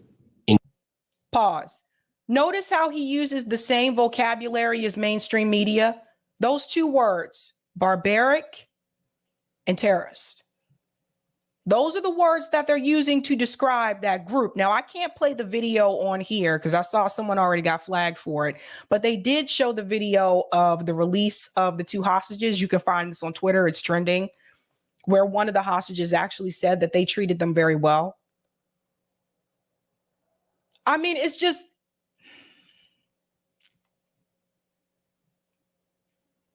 this is not to say that Hamas is innocent, but Richie is being disingenuous because he is pretending like the Palestinian people have not been suffering and struggling under this state, this oppressive state for all these decades. He is supporting the oppressor instead of supporting the oppressed. And I don't know about you, but that to me says Uncle Tom sellout. And that's what Richie Torres is. Richie just following the money. And I'm going to show you because I pointed this out to him and I'm going to show you what he did. He's just following the money. He don't care about the Palestinian people. Richie's just trying to get paid and keep his seat. Including babies. You know, my colleague, Representative Omar, you know, has voted against iron. Let me pause here. Let me go back. Because the babies comment is very revealing. 1,500 Israelis, including babies. Notice he says nothing there about the Palestinian babies. And by the way, people are still spreading that lie about the beheaded babies. CNN has already had to come out and correct that themselves. They had to come out and retract it. But you know what he's doing. This is what they do when they're trying to get sympathy from the American people. Let's talk about the children. Let's talk about the babies, like that kind of thing. But this has already been debunked. You know, my colleague, Representative Omar, you know, has voted against Iron Dome, which is a missile defense system that protects Israeli civilians from relentless rocket fire. That's not all the Iron Dome is. You see, there's nothing that protects the Palestinian people. And if you consider yourself to be a progressive, you should have voted against the Iron Dome. You should have voted against the Iron Dome, Richie. Were not for Iron Dome interceptions, there would be far more dead Israelis, far more, by orders of magnitude. And so that is false. And the reason how we know that that's false, because again, what did I tell you? Who has the resources? Even when we talk about weapons, who has the more advanced weapons? Gaza or the state of Israel? Think about that, guys. Who has the technology? Gaza or Israel? What did Anya Parampo say? She said they had barely had 3G service in Gaza and the West Bank. Barely. Do you know who has all the technology, who has all the resources? So he's just sitting here lying. And of course, Dana's not going to push back. Dana's just another shill too. That's why she's sitting in that seat. Be far more dead Israelis, far more, by orders of magnitude. And so the policy positions that she has taken would have led to even more dead Israelis and more dead Palestinians. See, he's focused on, which again, I disagree with that. I think that's a blatant lie. But then also what I wanted to say is that he's not focused on, see, you can see it here because I said you sold out, period. I'm going to show you this closer up in more detail because Congressman, your colleague. You paused that there. So what he said is that a member of Congress falsely accused me of being happy about the death of Palestinians. It is the most vicious lie that no one can tell about a colleague. The same colleague voted against the Iron Dome, which protects Israeli Jews and Arabs from thousands of rockets. Listen to what he said. Here he says Arabs and Jews. Notice in the video, he says it protects Jewish people. De-escalates the Israeli-Palestinian conflict, saving both Israeli and Palestinian lives. Is that what he said in the video? No, he didn't. See, pay attention, folks. Given my colleague's opposition to the Iron Dome, one must ask how many Israeli Jews, Israeli Arabs, and Palestinians must die from endless rocket fire and escalated conflict before she summons the moral decency to support the Iron Dome. Without Iron Dome, the deadliest day for Jews since the Holocaust would have been deadlier. That is a bold-faced lie. Again, like I said before, who has the technology? Who has the advanced weapons? Now, there was actually a protest against Richie Torres today in New York. This is from Indie News Network. So shout out to Indie News Network. And the Bronx Greens actually were a part of this protest. So they told me that this was coming up. Listen to this. Hey, how many deaths did you find today? Richie Torres, what do you say? Richie Torres, what do you say? How many deaths did you find today? How many deaths did you find today? Richie Torres, what do you say? Richie Torres, what do you say? How many deaths did you find today? How many deaths did you find today? Netanyahu, asesino! Asesino! Asesino! Asesino! Asesino! Netanyahu! Netanyahu! Asesino! Netanyahu! And you notice something? Let me push this back. Notice there are also Jewish people protesting against Richie Torres as well. You see that? This piece is important, right? So you see, these are also Hasidic Jews. So notice, like, they're protesting against him too.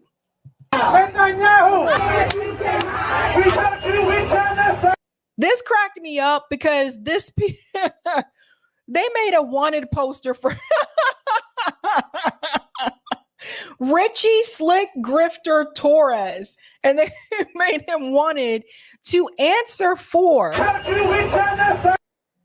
conspiring with war criminals to cover up 75 years of genocide against Palestinians, funding the murder of children and the bombing of hospitals, libeling, I can't see if that's a B or a C, libeling the good name of human rights defenders for donor money, consorting with Blackstone Group to highway rob New York City of housing for working class. Like, this guy is a straight up like schmuck, okay? Assisting the notorious NYPD gang to terrorize the good citizens of the Bronx, accepting bribes from Trump supporter and blackmailer of Argentina, Paul Sanger. I'm going to get into that in just a second. But these are all the things that Richie Torres has done, you guys. I told you guys he was a freaking fraud who just sold out for money. Richie Torres, you can't hide. Richie Torres, you can't hide. We charge you with genocide. We charge you with genocide. Okay. Okay, and then there's the poster of him there, and they have a picture of him, and this says, APAC, why won't Richie listen to Jewish voices like Jewish Voices for Peace and Torah Jews? So that's important to see, but I'm going to show you why. Just a second. Because you see, Richie, he's on a blocking spree right now for the people who are coming after him about this particular issue. And he blocked Danny Haifong, which was interesting. It says, Richie Torres immediately blocked me after I challenged his fervent support for Israel's genocide of Palestinians. Politicians using their platform as representatives are violating our First Amendment rights by blocking diverging opinion at New York CLU, at Elon Musk. So apparently, I was not aware of this, but someone brought this to my attention today. Apparently, politicians are not supposed to, I guess, block people on social media. I mean, I don't really care. But this was brought to my attention today. I don't care if I get blocked by a politician, but apparently that's the case. But Richie blocked Danny because, and there it is right there, fatality. So, because Danny called out Richie's funding, but not just Danny. Richie blocked me. I said, Richie Torres blocked me after I showed a screenshot of his donors. You decided to take that money, Richie. You decided to take money from Israeli PACs. Don't run away now. And here it is. There's the block. Fatality. And I had muted him too. But yeah, I got blocked by Richie Rich. So Richie doesn't want you to see his donor information, but we're going to show it to you here. So if you look at Richie Torres on Open Secrets, and we're going to go back to the most recent election that he had, which was the 2022 race. You want to look at his contributors. So let's just scroll down here, 2021 to 2022. And what I want to point out is this. Boop. Look at this. And I have this in order of, the most money, the highest from the least. Number one, American Israeli Public Affairs Committee. Over $141,000.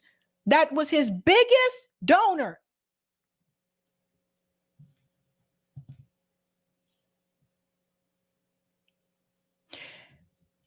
This is why I say follow the money. His biggest donor. He's never going to stand up for the Palestinian people. He's never going to be on the side of the Palestinian people. He's never going to call it the genocide. He's never going to call it the occupation. He's never going to call out the land grab. He's never going to call out the suppression. He's never going to call out the abuse that has been happening to the Palestinian people over decades because he's paid not to.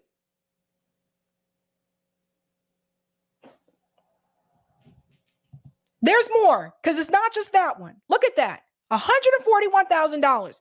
Now, there's another one I want you to pay attention to. Blackstone Group.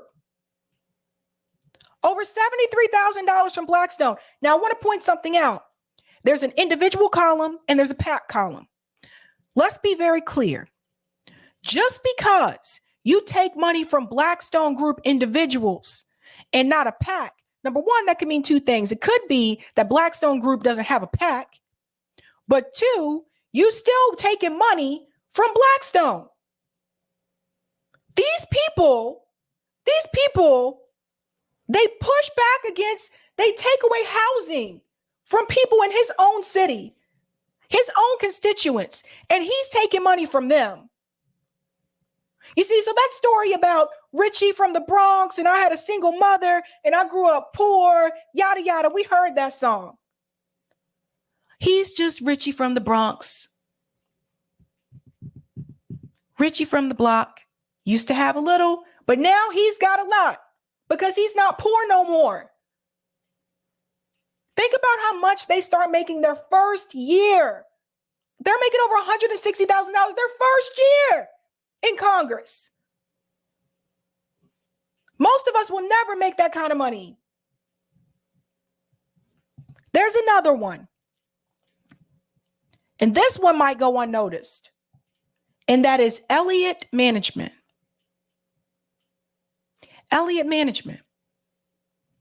Now let's go back to the video because this was pointed out in the video. I'm just going to scroll forward here. When we go to that wanted poster, accepting bribes from Trump supporter and blackmailer of Argentina, Paul Sanger. Paul Sanger owns Elliott Management. So Richie Torres isn't just taking money from obviously Israeli PACs, individuals, and groups like Elliott Management and American Israel Public Affairs Committee, but Richie Torres is also taking money from companies like Blackstone that actively work against working class people getting affordable housing in his own district. This guy's a sellout. This guy's a fraud. He is not progressive. And I would seriously like to see somebody run against him in 2024 and get his ass out.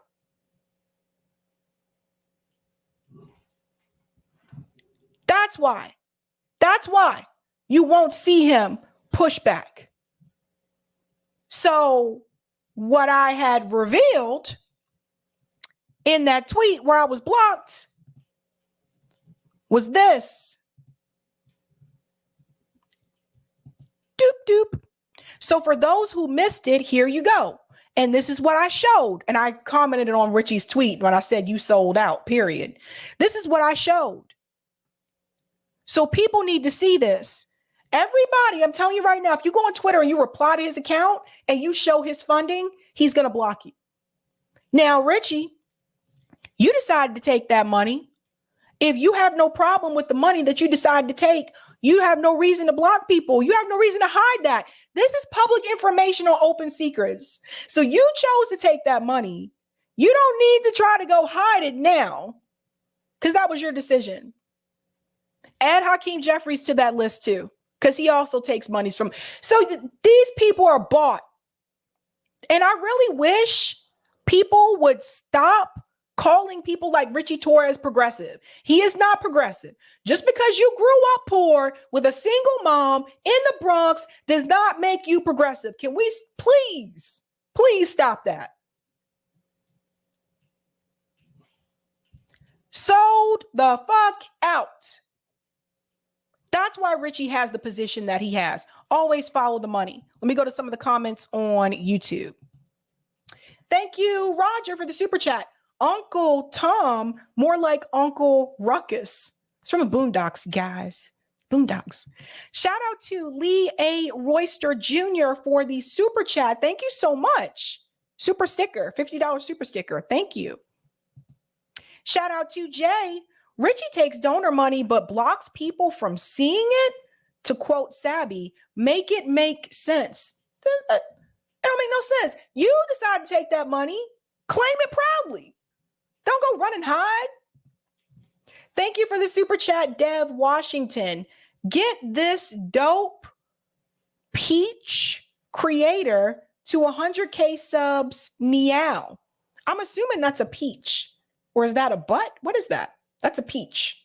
But thank you for the super chat. I think that's what that means.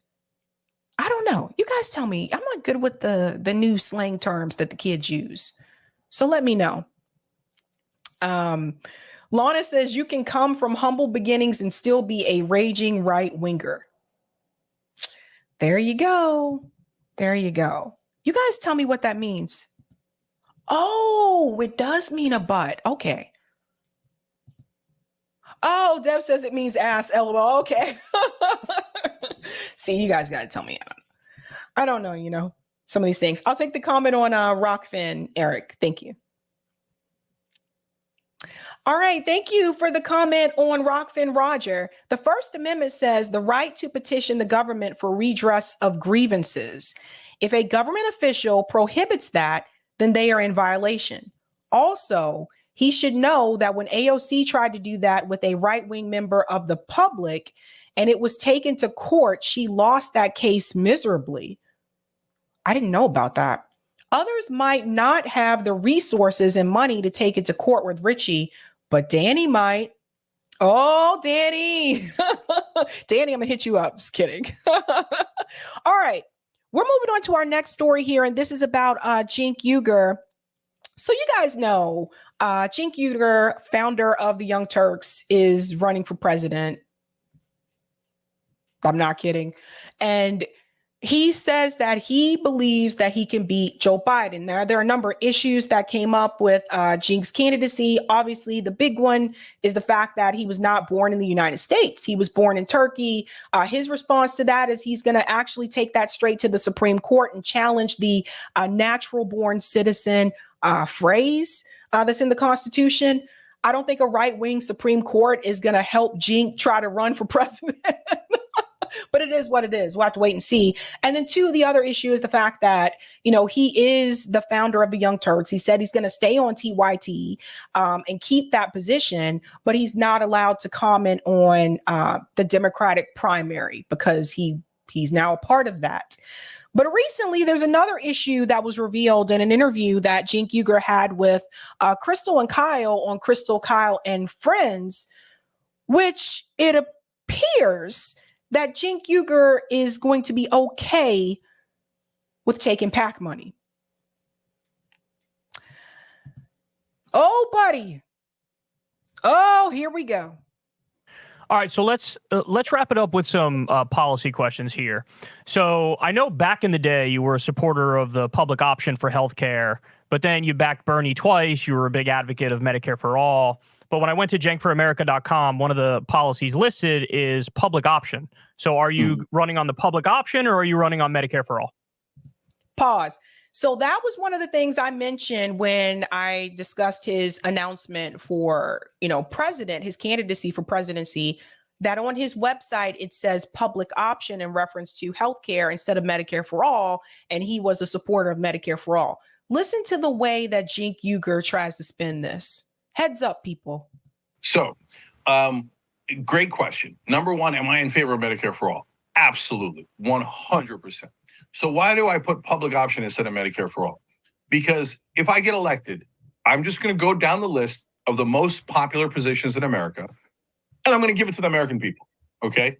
So you want paid family leave the most. Why? Because I can see polling, and that polls the highest. So I'm going to give you paid family leave so moms can take 12 weeks off. And you see my attitude here. Does it look like I'll be bothered by the parliamentarian? No, I will get the parliamentarian fired the first day.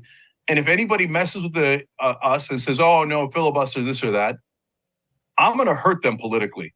And they're going to win, but the whole country's going to know they represent corporate America, and they made it so that moms cannot take any time off when they have a baby.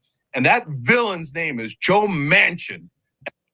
This has nothing to do with the fact that if you support Medicare for all, you have a different phrase on your website, which is the public option, not Medicare for all, which sounds like to me what Cenk Uygur is trying to do, although he's saying in this interview that he supports Medicare for all, He is actually trying to say public option on his website, his campaign instead, so that he can get support for the public option, because that's more appealing to some people in his opinion, instead of coming straight out and saying Medicare for all. You know how many people are going to reference and go back to the website when it comes to your policy positions? What you say in interviews versus what you have on your website. I do that when I interview candidates. I ask them, like, well, on the website, it says, you know, RFK Jr. has been called out a couple of times versus what he says in interviews and what's actually on his website. So I think this is a problem. It appears to me that CENK is trying to water it down on the website instead of just keeping it real and saying Medicare for all. But let's continue. And I'm going to shame them until their polling is down at 12%. I'm going to crush them politically until we get what you want and not what the politicians want and what the donors want. So public option polls excellent. And even conservatives go, well, I mean, it's just an option, man. I don't need to do the government option. If my private options are brilliant and awesome, although none of them are, I'll stick with them. So that's why it polls well with Republicans and Democrats. But no politician will give it to you because it'll hurt the healthcare insurance companies and the drug companies. It'll prevent more of their robberies, right? So I start with public option. But think about it, Kyle. Let's pause there. How is this any different from what Pete Buttigieg said when he ran for president in 2020 and he said Medicare for all who want it? How is this any different? He's saying that he'll start with public option because he said it polls really well. But come on, guys, think about this for a second. When he criticized the politician that said, well, for those who want it, people, have public option. And if those who want it, how is this any different? It's the cheap way out. So Cenk Uygur only wants to present policies that poll well, that are popular. So anything that's not popular, according to Cenk, I don't think that's going to be really a part of his platform. That's the thing. He don't really want to take no risk. He's not really a fighter. As much as he said, I will fight to the death. He's like, Marianne's not a fighter. He said, I will fight. No, he's not really a fighter if you only want to go with what is popular. We have to think about some of the things that have passed in this country, some of the things that have been accomplished in this country that were not popular at that point in time. The civil rights movement at that point in time wasn't popular. People brag about it today, but at that point in time, it wasn't popular. Let's continue.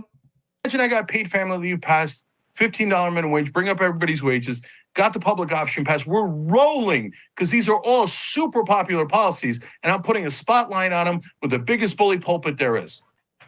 Then you built up the momentum to be able to pass Medicare for all. Instead, if you went in and you didn't act strategically and you went for the hardest one, and why is it the hardest? Because it's not popular? No, it's the hardest because that's where all of the drug companies and all the insurance companies will spend every dollar they have buying every politician to defeat you, right? So he's not willing to do what's hard. He's not willing to do what's difficult. Got to work your way up to that strategically. That's not a 30-year plan. Hell no. But once you've passed these popular bills that nobody thought could be passed, then you've got enough momentum and leverage to go, now let's do Medicare for all. And good news, Medicare for all also polls really well. So Anna asked you a similar question in her interview with you, but I just want to clarify your position here. Will you accept big money donations? Will you accept corporate PAC money, super PAC money, etc.? Yeah. So guys, super PACs, corporate PAC money is the worst thing in the world. And so the first political organization I ever started was Wolfpack. And so now that leads to an interesting point. So Wolfpack is meant to get money out of politics, fights for a constitutional amendment to make sure that we end private financing of elections. So, but at the same time, Wolfpack's a super PAC. Pause. So here's the thing. So Wolfpack is a super PAC. couldn't CENK have started some other type of organization that wasn't a super PAC to accomplish that same goal? This is where the car salesman behavior of CENK Uygur comes in, right? This is the used car salesman starting to talk. Well, you know, of course, I'm against corporate PAC money and super PAC money, but I started Wolf PAC to get corporate money out of electoral politics, but Wolf PAC is actually a super PAC. Excuse me? Let him go on. So is that some sort of irony? Well, yeah, it's an irony. Does that mean it's hypocrisy? No. In my ideal world, the PACs that I started, Wolf PAC, Rebellion PAC, even Justice Democrats, get so strong, so powerful, and this is actually the plan, and it was the plan from a dozen years ago when I started Wolf PAC. It's not hypocrisy because it's something that he did. It's not hypocrisy because it's a PAC that he created. So because he created, it's not hypocrisy. What? Guys, when I told you guys, I think it was like a year ago, the truth about Justice Democrats, and I told you this was all a scam. Like, this was not like, a lot has been revealed. It's like, you can't sit up here and say, don't take super PAC money, don't take PAC money, don't take corporate. And you are admitting to, well, yeah, you know, it's a super PAC, but because I created it, it's different. No, if it's a super PAC that you created, then my assertion is that it's actually going to be even more corrupt because you did it. As if you're not going to look out for yourself. Are you kidding me?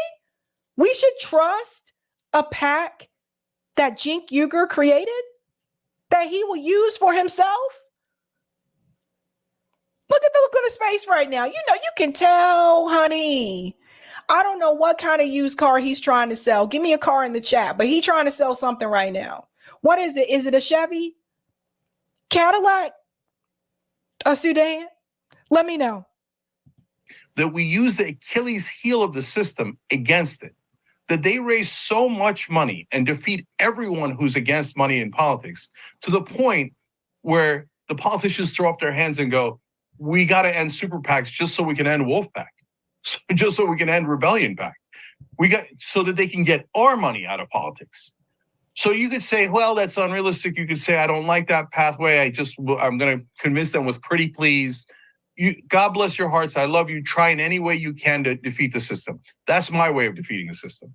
So how is Wolf PAC going to become larger than like APAC? How is it going to become larger than APAC? Think about this, guys. Is he serious? So if I was at the DNC, would I have voted for the proposal that they had recently to ban super PACs from Democratic primaries? Absolutely. But they didn't pass that proposal. So now I'm not going to do unilateral disarmament and go, okay, Joe Biden and everybody else and their uncle gets to have giant super PACs, but I'm not going to. No. So here we go. So if he would have voted for getting super PACs out of the Democratic primary, even though he has a super PAC that he created, but now he's still willing to use the super PAC that he created, then he's a damn lie. He wouldn't have voted against ending super PACs out of the Democratic primary because he owns one. Like, this is ridiculous. This is absolutely ridiculous. Oh, if super PACs come in on my side, which by the way, is not enormously likely, but I'm being honest and I'm being principled. And I'm telling you, yes, I would allow the super PACs. And if I win, my first priority is get the goddamn money out of politics. Yeah, I mean, I feel conflicted in the sense that I feel like you might raise more money by saying, look, I'm only taking small dollar donations. Like Bernie Sanders did. So I'm going to agree. I agree with Kyle on this one. Like Bernie Sanders. Do you know why Bernie Sanders was able to raise so much money? Let's go back to the last one in 2020. Because he had the small dollar donations. That $27, that's where most of his money came from. So people who maybe didn't have much, and I, especially at that time, things were kind of tight for me, more tight for me then. People who didn't have as much, I'm like, okay, I can give the $27. That's where most of Bernie Sanders' money came from. But Cenk Uygur, if people see, which I don't think many people gonna want to donate to you anyway, but if people see on your website, they see when we look into open secrets and they look up that FEC information, which I do on this show, they're gonna see that you are taking money from a super PAC. That doesn't motivate people to donate small dollar donations to you. That doesn't motivate people like me. I said the same thing about when Cornel West took that $3,300. I said the same thing. I said that actually discourages people to give you the small dollar donations. The focus should be on the small dollar donations, not on the larger amounts, right? So we learned that from Bernie Sanders' campaign. I said the same thing. Now, Cornel West gave that money back, but Cenk Uygur actually thinks that having this super PAC is going to be better for him when he actually is a co-host on a show that told you not to take super PAC money. So no, that actually turns people off. You think all the Bernie bros or what's left of the Bernie bros are going to be like, yeah, I'm going to donate $27 to Cenk Uygur, knowing that you're taking money from a super PAC? I don't think so. You know, like I have a hard cap and make it even less than what the legal limit is. I have a hard cap at $500. You know what I mean? You don't think it's possible you raise more money that way? Look, there's no one beating down my door to give millions of dollars right now. And none of this is going to happen with corporations. No corporation is going to give me $1, right? No one's beating down your door to give you donations because we all know you're full of shit. We all know this is what it is. Cenk just published a book. We know this is about promoting that book, which he's been doing, going on to different shows, promoting the book. We all know that you technically, legally, you can't be president in the United States because you were not born in the US, even though he claims he's going to challenge that to the Supreme Court. Good luck with that one. I'm pretty sure the Supreme Court has much more urgent cases that they need to review versus helping Cenk Uygur run for president of the United States. That's just, you know, just my opinion there. But we all know what this is. Ain't nobody knocking down your door because we know this is a joke. I'm 1,000,000,000% against corporate PACs. And Kyle, you know, the only rule we had at Just Democrats is that you can't take corporate PAC money. Okay. So, but it is possible, especially in this fight, given the naturalized citizen issue, given the significant legal costs that the campaign will have, that at some point, some folks in that 25 million Americans go, yeah, no, I want Cenk to win this case. So I'm going to do whatever it takes, legal defense fund, give to his campaign through a super PAC, whatever it is. You can't give to the campaign. You just run a super PAC that helps, right? And they want to spend millions of dollars to help. I'm not going to say no. Now, if everybody says no, 100%, no, I would end it instantly. I think the way that they give, realistically, what actually happens is corporate PACs give hundreds of millions of dollars to corrupt politicians. Sorry, I hate to hurt your feelings if you're a Biden fan, including Joe Biden. The ExxonMobil's PAC isn't giving to people like Joe Biden because they think that he's a sweetheart. They're giving it to him so he'll approve the Willow pipeline and every other pipeline there is, and mission accomplished, he did. So if you say, hey, no, I don't like that there's some people that might help your campaign eventually, and you're saying you're okay with that, I hear you. That would actually be the most principled thing you could say against my campaign. All right, great, then support another candidate, but Joe Biden's going to lose.com. All right, so final two questions. First one, this is a little difficult. I'm putting you on the spot a little bit, but tell me the best thing Joe Biden did and the worst thing Joe Biden did. Why?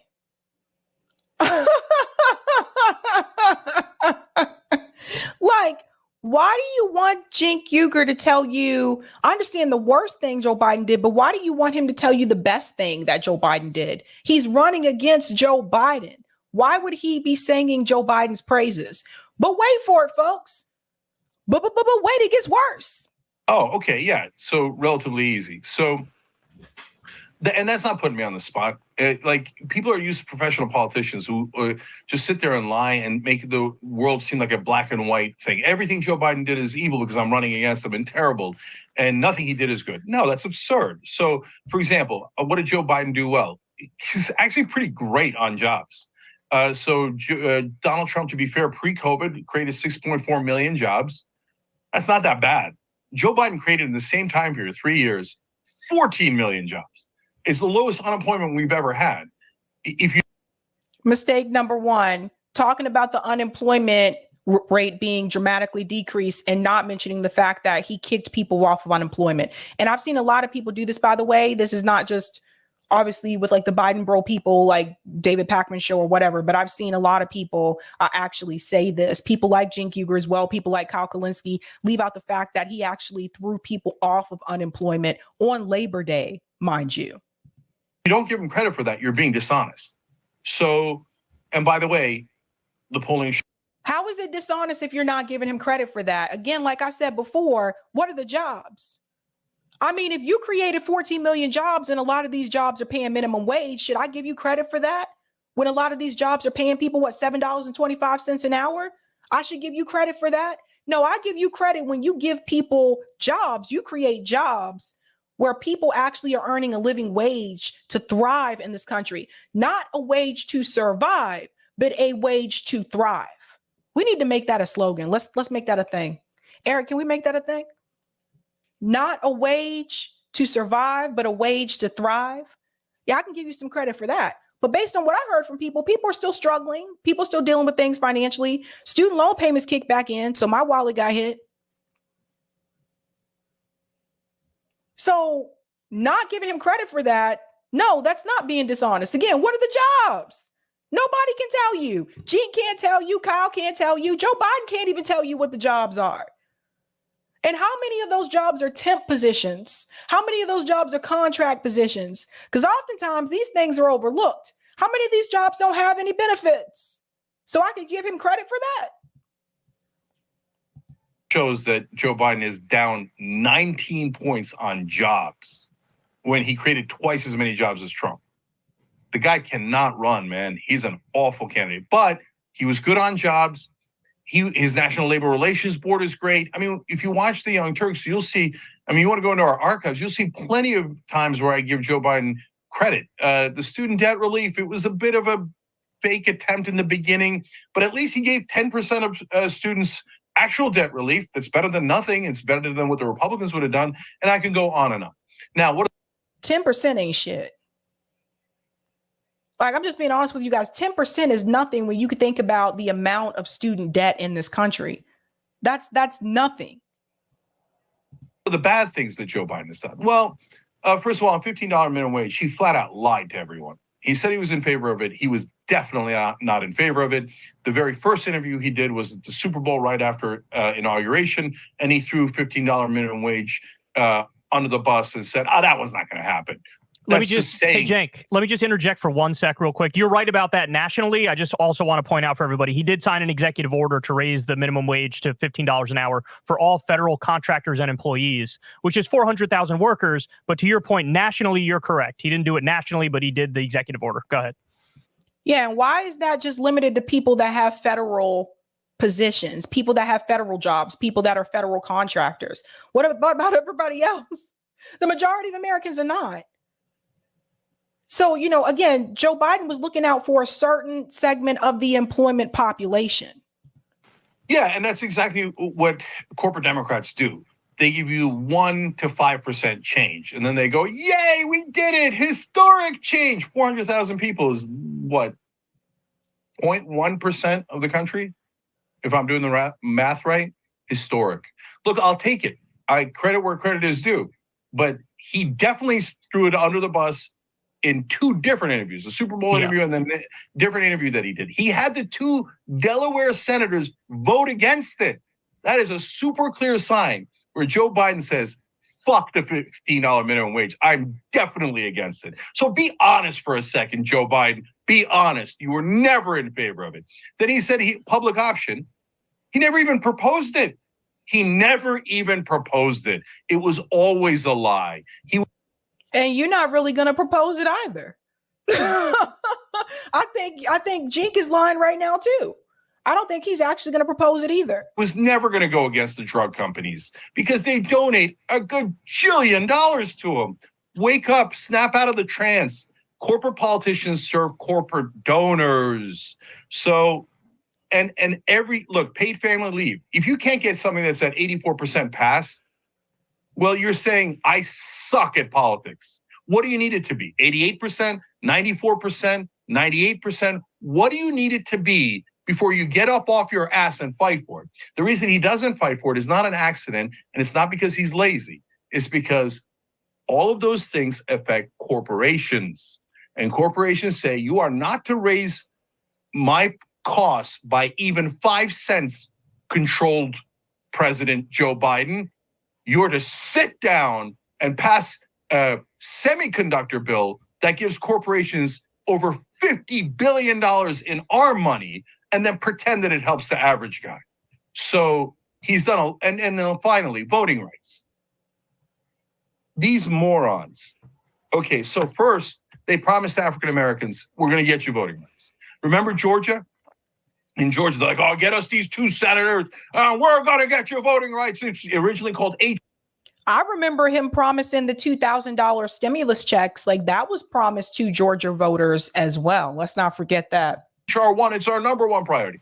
I said, look, half that bill has a 0% chance of passing because it was anti-corruption. It was always a lie. They were never going to do it. The Democrats didn't want to do the anti-corruption parts. But the other half of the bill would have helped Democrats a lot because it just would have allowed more people to vote. It would allow not just more African Americans, but everybody to vote.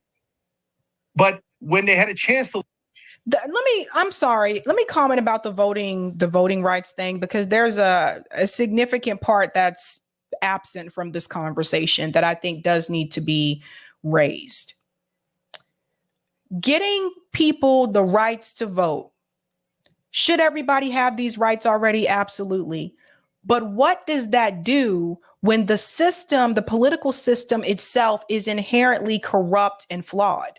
If you don't change the system, you don't change the political system, you don't change the fact that you have corporate money coming into electoral politics, if you don't change the fact that you have the mainstream media apparatus catering to certain politicians, typically the ones that have the most money and fit the status quo, if you don't change those things, all of those people flocking and coming out to vote, it only works when the person that they're voting for is of the status quo, is a part of the corporate powers that be, and supports the military industrial complex. And you know how we know that?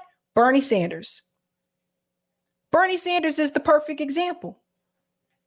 Look at all the support that Bernie had. 2016, even more in 2020, all the support that he had. But at the end of the day, none of that mattered when it came time to vote, because the system that's in place actively worked against a candidate like Bernie Sanders. And Bernie went along with it, to be honest. I didn't see Bernie calling these things out, because Bernie said that Joe was his good friend and Bernie wanted to keep his Senate seat too. So when we talk about passing and voting rights and making sure that that is accomplished, none of that is going to change anything if the political system itself does not change. You're still going to have the same issues. So looking at a voting rights bill, that's one piece of legislation, but you're not looking at the bigger picture, which is the system.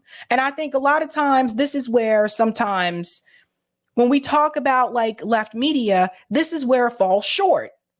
That everybody comes up with these proposals like, let's do this, let's do that, but ignoring the fact that until you change the system that is screwed and flawed and fucked in every kind of way, you're not going to see improvement when it comes to the polls. You're not going to see improvement when it comes to voting if the system itself is still screwed. Lift the filibuster to pass it. They didn't. And now people, mainstream media will tell you, well, you can't lift the filibuster. Is that right? Because in the first 2 years, they did lift the filibuster. You know what they lifted it for? Raising the debt ceiling. Because that would have crashed the stock market and that would have hurt all their donors. So they just told you that corporations in the stock market are more important than black people in this country. That's a fact. They would not move the filibuster for voting rights. So, and by the way, part of the reason is because they're liars. They like the gerrymandered districts because all of the people in the House, including all of the Democrats, got elected in a gerrymandered district. So they were never going to do those things. They were lying to you from day one, including Joe Biden. That's why he didn't deliver on that. Now, do you think I'm going to stop? If I'm president, No. They're going to give you voting rights, and it's not going to be a goddamn question. I will crush anything in my path to get that. All right. I'm sorry, Crystal. And the other question, too, I'm sorry, we need to ask, like, why in the hell in 2023 do we, as African Americans, why we even still gotta fight for voting rights in 2023? You know, this country is, and I told you guys this before, this country is racist as hell. Like, think about this, guys. It is 2023. It's just crazy. Lastly, just on that of how Biden is doing, your evaluation of his response to Israel's war on Gaza. So that one's mixed. So he comes in 100% on the side of Israel in the beginning, and that's totally understandable. So Hamas did something incredibly stupid and immoral, and the attack against Israel was just barbaric. And guys, it's not. But they had already made. I want to remind you guys of something. Remember when Congress, they made that pledge to unequivocally support Israel and to have unwavering support for Israel? I just want to remind you that was before October 7th. That was before the attack from Hamas. So the question that I have for you is this: what was the excuse to make that statement back then? So to come out, Biden's coming out in support of Israel, that was already done before October 7th. See, this is another thing I think that people are leaving out. Let's not forget that agreement that Congress made, that passed in the House, that passed in the Senate, to have unwavering support for the state of Israel. Y'all don't even want to have unwavering support for Black people in this country. No bills for that. Because they can pass anti-Asian hate crime bill, but when it comes to Black people, we just sit on the desk. Our legislation just sits there and collects dust. That includes that whack-ass reparations bill, which basically is not about giving Black people any type of cash reparations. It's just about fixing infrastructure issues, which I talked to Rokana about that when he came onto my show. So it's just, to me, it's just to leave that out. You have to mention the agreement that was made to have that support, unwavering support for the state of Israel before this attack even happened. Just that they kill those poor Israeli citizens. It's that they ruined the Palestinian cause. They set it back so long. And by the way, they smear all of us Muslims when they do barbaric things like that. I loathe it. Okay, but then now. Notice the vocabulary again, the same vocabulary as Richie Torres, barbaric. Israel has done the counteroffensive. And as usual, they have already killed twice as many civilians. So now Biden, mixed bag, he says, well, don't do that. I mean, we're going to back you 100% and we're going to send you more weapons to do that. One of our audience members wrote in and said that they found out that the bombs being dropped into Gaza were made in Pennsylvania, and they live in Pennsylvania. And it turned their stomach. And so did we work on the bombs that are killing all those children and babies and grandmothers as they indiscriminately drop bombs on top of building after building, residential buildings and buses and schools, etc.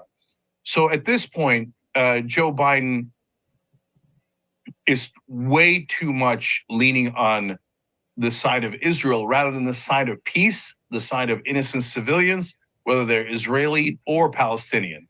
So he started out okay, but right now the thumb is on the scale for at the side that is killing way more civilians right now and is promising to kill more. And let's be honest, cutting off water and electricity and mass relocations are war crimes, and they're not arguable. They're definitely war crimes. And I didn't sign up for that. I'm not in favor of that. I would never allow that if I was the American president. Yeah, I think he's failing miserably. Like you say, he's greenlighting a medieval siege and collective punishment and what's basically a genocide now. But final question. Best thing Trump did, worst thing Trump did? So, okay, there was a couple of things that Trump did where I was like, oh, that's not so bad. But Alice Johnson? Alice Johnson, pardoning Alice Johnson. Sure. Yeah. And by the way, not just Alice Johnson, who he pardoned, who should have been pardoned by the past presidents, et cetera. But the Criminal Justice Reform Bill, First Step Act, yeah, not that bad. Yeah, the First Step Act was not that bad, right? Isn't this crazy that the Criminal Justice Reform Bill happened under Donald Trump, the Republican president, instead of Barack Obama? Isn't that crazy? And do we think that the Democratic president would have gotten the First Step Act passed? I'm not so sure. Okay. Yeah. So if I got no problem giving credit where credit is due, Trump figured out that the best way to run is against corruption. And that's why he did Drain the Swamp. And that's why he won in 2016. Pause. This is the piece that Eric, my producer who's in the chat, constantly brings up is corruption. This is the piece that Eric was trying to hit home for people who are running campaigns, focusing on the money and the corruption. Not saying you have to, obviously don't be like, not saying you need to be Trump, right? Obviously. But when you focus on the money and the corruption, all of the other policy pieces fall into place. Because if you focus in on money and corruption, that brings in the healthcare industry, that brings in the issue with the insurance companies and brings in Medicare for all. When you focus on the money and corruption, that brings in the anti-war narrative because you can call out the military industrial complex and yada, yada, yada. All of these policy pieces that people who are progressive, that are running on progressive campaigns, if you just take all of these pieces, all these policy pieces, put them in a bag, tie them up, toss the bag over your shoulder. The person carrying the shoulder is the money and corruption. So you have all these policies up under this umbrella of money and corruption. But to that point that Jink made about Trump, that is how Trump was able to win, because he focused on the corruption in DC. He focused on the corruption and he connected that back to the working class. And he was able to appeal to working class people, especially in places where Hillary Clinton was not able to. Money and corruption would be a big winner for anyone that's running for president in 2024. Because that's something I think that, especially people who are working class, we can all relate to that. We all know, a lot of people know politicians are corrupt. They know DC is a mess. So you focus on the money and the corruption, and that's one of those things that can bring out non-voters. So that's something to honestly focus on. So I think he is right about that. And that instinct that conservative voters have against corruption, I love it. I support it. They're totally right on that. Now they got 100% misdirected by Trump into even more corruption, so it took a wrong turn. But that idea is great. Okay, so now his worst sides. Look, Trump has done a million terrible things, including, by the way, the only major bill he passed other than First Step Act was giant tax cuts for the rich and for corporations. So the world's most ironic populist. Like literally no one has helped corporate America and multinational corporations more than Donald Trump. And by the way, if you don't know, he took $100 million from Sheldon Adelson's super PACs in both 2016 and 2020, and then became Sheldon Adelson's bitch.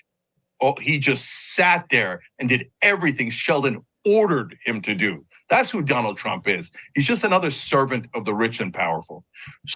Another thing I want to add to, don't forget that Joe Biden also continued some of Donald Trump's tax policies. So, but that's not the worst. Of course, when you're looking at the worst, it's the coup. And so both mainstream media and MAGA guys need to understand that the guys that rushed the building, the Capitol, on January 6th were never going to hold the building. That was not the entirety of the coup attempt. If it was, that's the world's worst coup attempt, right? No, their job in a plan laid out in memos by John Eastman and others, and that's why they got arrested and that's why they're being tried now, was for those guys to delay the proceedings until the Republicans could declare that we're not sure who won and send it back to the states, where the swing states have Republican legislatures, and those had fake electors ready to go. And there's literally a memo called the fraudulent elector memo. So they wrote it out. These are our fake electors. And So then they send that back to the House, and then the House decides who won in a contested election, but they don't vote based on the number of representatives. They vote based on the states, and the Republicans had more states than the Democrats did. So they laid out a plan for a full-blown coup against this country. And then they... Okay, we'll stop it there because then they get into the whole January 6th thing. And honestly, I'm kind of tired of hearing about January 6th. So we're going to do some comments and we'll go to the Dave Chappelle story. But you guys see what's happening here. So Cenk Uygur now seems to be okay with it's a bad look. It's just bad all around. Everybody knows we learned from the Bernie campaigns to focus on the small dollar donations. Lana says the Supremes wouldn't even hear it. They turned the case down. Sorry, Cenk. Yeah, like that's the thing. That's not something they would consider to be an urgent case. Thank you for the super chat, Janet. Candidates can transfer campaign funds to 501c orgs they own, then transfer those funds to their shell corp as payment for service rendered. Dude, a scammer. Hector says Justice Democrats clearly needed a few more rules. Maybe like you have to be anti-war. There were certain countries they pointed out under Justice Democrats that they were not supposed to support. There were certain countries. Israel was one of them. Eric says, I'm not going to say no. Cenk for presidential campaign slogan. Delthea says slavery also created a lot of jobs. Right? What? Thank you for the super chat, Timothy. 1, getting jobs back from a pandemic isn't creating jobs. 2, MIC jobs are the worst jobs. Building bombs and guns isn't helping America. There you go. Delthea says any candidate who has no critique of capitalism or thinks that capitalism can be saved by reform is not a candidate for people, period. And thank you for the super chat, Zero Campbell. The voting rights argument is a scam. Who exactly is not allowed to vote? There's a lot we can talk about on call-in tonight, huh? I'll take that comment on Rockfin, Eric, and then we'll get to Dave Chappelle. Thank you so much for the tip on Rockfin, Roger. Big up to the crew and all who showed out today at Richie's office. Wish I could have made it there. Hard to get to the Bronx with no car, but Sabby seeing Medicare for All still leaves insurance in the mix. And after getting informed by you and Kit, we're now done with Medicare for All and retiring it to the dustbin of time. From this day forth, we are dropping Medicare for All and will adopt TRICARE for All. If it's good enough for active duty service, then it's good enough for us. Ooh, Roger, we got some things to talk about tonight. And thank you for the tip on Rockfin, Skip M. Thank you. And let's skip right into this story about Dave Chappelle. So believe it or not, people are trying to cancel Dave Chappelle once again. I think Dave has proven that he just can't be canceled. But this time it's over this issue with Israel and Palestine. Ding, ding, ding. Imagine. So Dave Chappelle actually had a show here in Boston. And it has been reported that some of the audience members were not happy with Dave Chappelle's commentary. So let's get into this article here. It says, report, some walked out of Dave Chappelle's Boston show over Israel comments. Now, by the way, this is being reported by Boston.com. I figured it's local. I'm going with local news outlet, okay? The comedian reportedly criticized what he described as war crimes in Gaza, prompting mixed cries of free Palestine and what about Hamas from the audience. So let's get into all of that.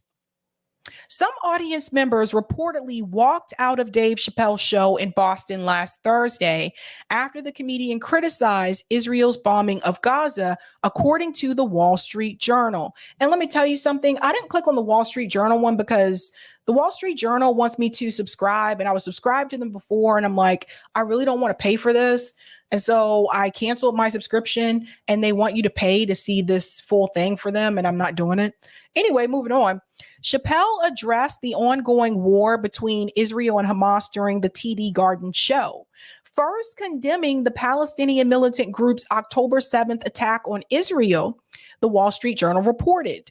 However, the comic also criticized what he described as war crimes in Gaza and accused the U.S. of aiding the slaughter of innocent civilians, the news outlet reported.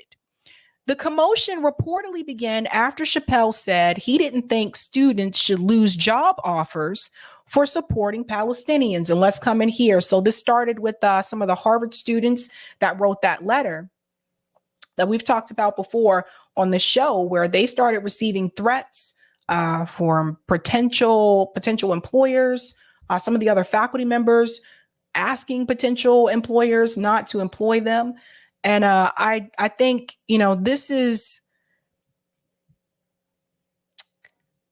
a mess. What you have to understand is most of the students that wrote that letter, the ones that were attacked at Harvard, those were African-American students, most of them.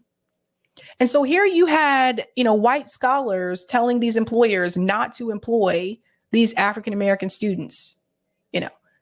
People are entitled to their beliefs. People are entitled to have their own views.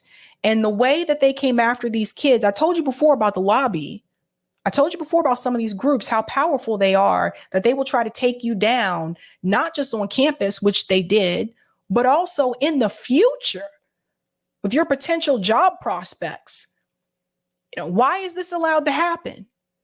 Why? Again, it goes back to money and corruption. That's why these things are allowed to happen. These are very powerful groups that try to come in and do these types of things. So, and then we had people also that donate to Harvard University that said that they were pulling their donations. They're not going to donate anymore because of the letter that came from, the Harvard students. And to me, I just said,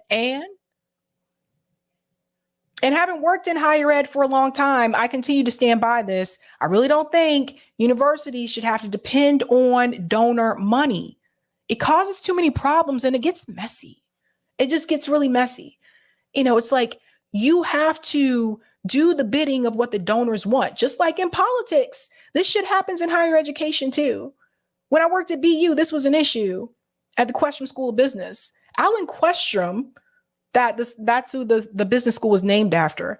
Alan Questrom, a vocal Trump supporter, decided not to donate again because he wasn't happy with the turnout in reference to, graduation, yada, yada. Pretty sure he may not be happy with what's happening right now, but he decided not to renew his donation. And this is why I'm saying that these schools should not rely on these wealthy donors to donate to the school to keep these schools running. And a school like Harvard University has a lot of money, folks. They have the largest endowment in Massachusetts, honestly, probably in the United States.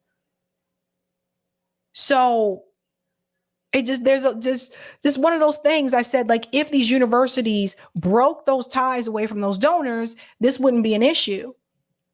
But here we are. When an audience member yelled for Chappelle to shut up, the comedian critiqued the Israeli government for cutting off water and other basic supplies to Gaza and accused the Middle East nation of killing innocent people, according to the Wall Street Journal. Now, let me ask you guys a question about this part right here. Let's switch the countries. Let's pretend it was Russia who cut off water and food and supplies to Ukraine. Let's pretend that Russia was the supplier for Ukraine and they cut off everything and the people there were basically going to starve. I have a feeling that people who tend to have no empathy or sympathy in reference to what's happening to the Palestinian people, I have a feeling they would feel differently if it was Ukraine. I have a feeling that if Ukraine had their water cut off, people would feel differently. Audience members were reportedly split. While some cheered and shouted "Free Palestine," others yelled "What about Hamas?" or got up and left, the Journal reported. Near the end of the show, Chappelle addressed Israeli policies and the Hamas attacks and said two wrongs don't make a right, according to a news outlet. Now, when people say "Free Palestine" and someone comes back and says, "What about Hamas?" to me, it kind of reminds me of you are basically trying to connect one small group to an entire population of people. I mean, imagine if you traveled to France.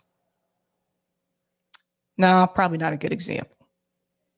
Imagine if you traveled to Nigeria. Got to pick a country that's not like Imagine you traveled to Nigeria. And imagine if people in Nigeria said, oh, where are you from? And you're like, oh, I'm from the US. Oh, where are you from in the US? Oh, I'm from Mississippi. Oh, what about the Klan? What if people characterize all Americans based on one smaller group in the country and just connected us with them and thought that all of us were like that? This is something I want people to start thinking about. A spokeswoman for Chappelle told the Wall Street Journal he denies being in Boston that night. Though the TD Garden website indicates he performed 2 shows for his stand-up comedy tour on Thursday and Friday. A TD spokesperson confirmed to Boston.com that the shows were both held as scheduled. Sounds like Dave Chappelle may have been smoking something. It sounds like Dave might have had a bowl. Chappelle is no stranger to controversy. In recent years, he frequently made jokes at the expense of transgender people, prompting Netflix employees to stage a walkout in protest over his stand-up special, The Closer, in which he likens being transgender to wearing blackface, says gender is a fact, and notes that he's a member of Team TERF, an acronym referring to trans exclusionary radical feminists, according to the Washington Post. And we covered that story as well when Dave Chappelle was facing criticism over that.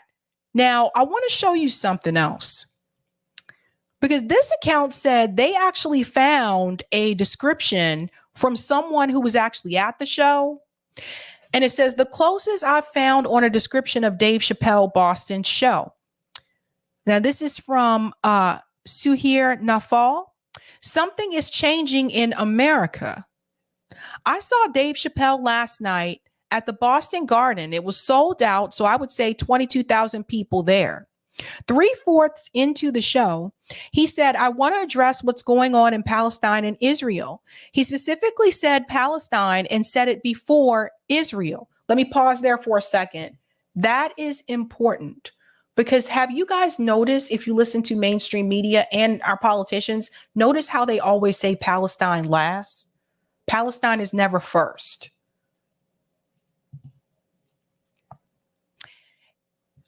He said what happened on October 7th wasn't right, but also what's going on isn't right and not just. You can't kill innocent civilians like that, and the whole world sits silently and watches. Then someone shouted at him from the crowd, "Shut the F up, Dave."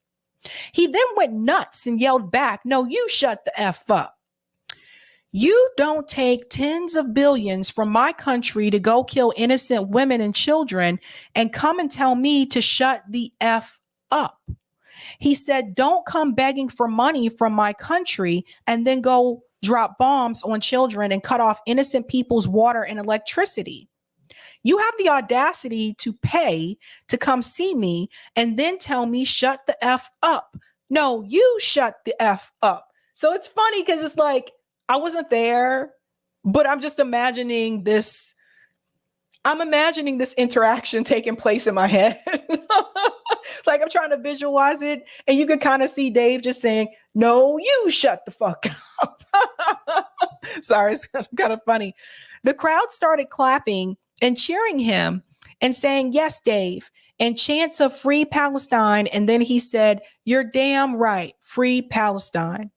He went on a 15-minute rant about being a Muslim and that the Israelis are projecting what's wrong with them on Muslims, and the crowd kept on cheering. Now, that part is important because if you look at some of the mainstream media outlets that covered this story, the headline made it seem like a lot of people peaced out. Like a lot of people just got up. There was one headline I saw, which I chose not to share on the show because it was obviously exaggerating. And it just says, Dave Chappelle fans turn on him and walk out. I'm like, really? All of them? Those are those fiery, spicy headlines to get you to read the article, right? So, but it's interesting to hear that this person's encounter is different compared to what some of the other outlets are saying. It says, this is the funny part. Crowd was typical Boston demographic, 80% white, 5% black, and the rest Latin and others. I'm sorry, but it was funny. Because it's true. It's true. When you go to a show like in Boston, whether it's a comedy show, concert, like whatever, that's typically the case. That's typically how it is. It's usually like 80% white, like 5% black, and like she said, the rest Latin and others. That's usually how it is. Even when I saw The Weeknd, I don't know if you guys like The Weeknd, but even when I saw The Weeknd a couple years ago, it was the same, you know. Because the thing is like all the concerts come to Boston. So they call Boston a hub. So if you live in places like rural Maine, some parts of New Hampshire, actually more so New Hampshire than Maine, or certain parts of Connecticut that are not near concert venues, it actually may be closer for you to drive from Southern New Hampshire to a show in Boston than to drive to the nearest city in New Hampshire where an artist may be performing, depending on where you live in New Hampshire. Same thing with Connecticut. It might be actually closer for you, depending on where you are in Connecticut, just to drive up to Boston. So it's really interesting. But yeah, that's typically how it is. It's really funny. Anyhow, it goes on to say, he yelled, "What are you doing? What are you going to do? What are you going to do to me? Cancel me. Go ahead and cancel me. You can't cancel all of us."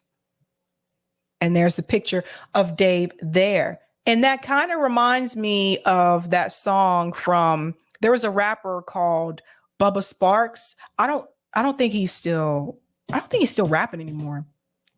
Anyway, he had this song called Ugly. And in the song, he said, "Don't worry about the law. They can't arrest us all." That's what that kind of reminds me of when he said, what are they going to do? Cancel all of us? So let's talk about cancel culture for a second. How many times in the past 2 years have we seen them try to cancel Dave Chappelle? How many times? Different issues.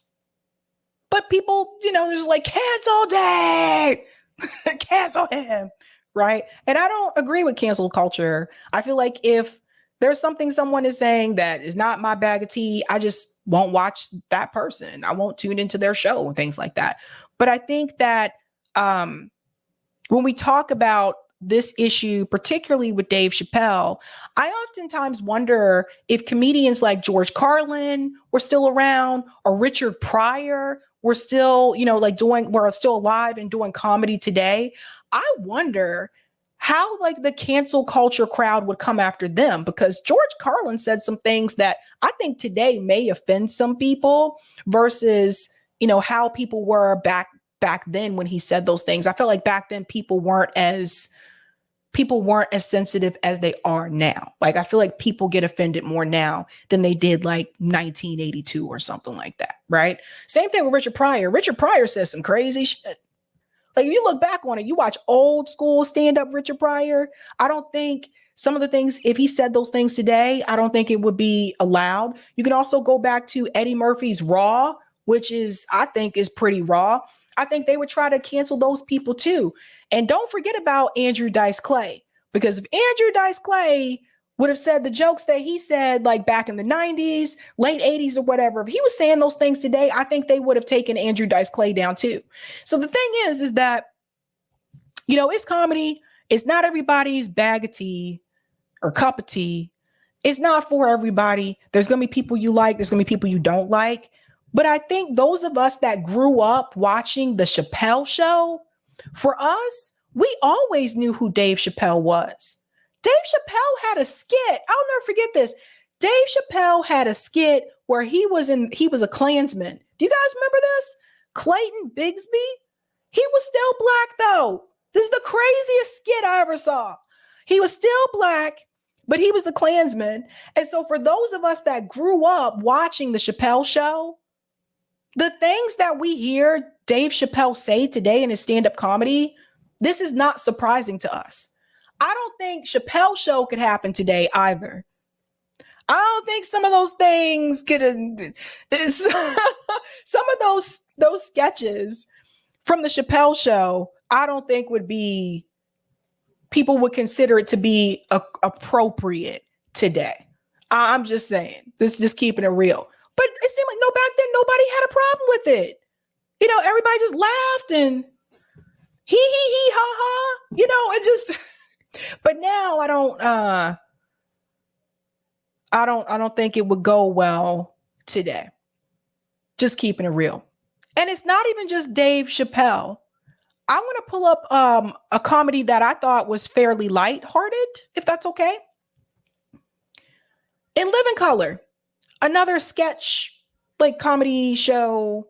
In Living Color was probably one of the more lighthearted ones that you could watch. Later on, other people tried to copy this, like Mad TV.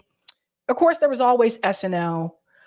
But in Living Color, there were a couple of characters that they had that were part of that show that I think today would get the cancel culture mob. There were the guys that did the segment about men on film, and they would say hated it.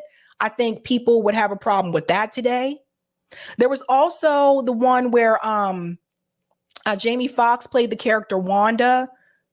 And some people might have a problem with, people might be offended by that today. People may be offended by Fire Marshal Bill. Some people could say that that's ageist. That was one of the characters that Jim Carrey played. Another character that Jim Carrey played, he was a woman bodybuilder or something like that. Like, I look back on some of those skits and those characters too, and they may get that cancel culture treatment as well, similar to Dave Chappelle. So I think the question that I want us to start asking is, why is it that that type of humor didn't seem to really bother people as much back then as it does now? Something to think about. Yes, Elvin, Homie the Clown. Homie the Clown was hitting kids in the head. Like, that may not go over well today. I'm just telling you. Like, I don't know. Red Fox was always saying he was having a heart attack. He was pretending to die. I mean, it's you go back and you watch those things now and it's really funny, but I wonder if people would think it's funny today. Just something to think about. All right, we are going to do call in tonight.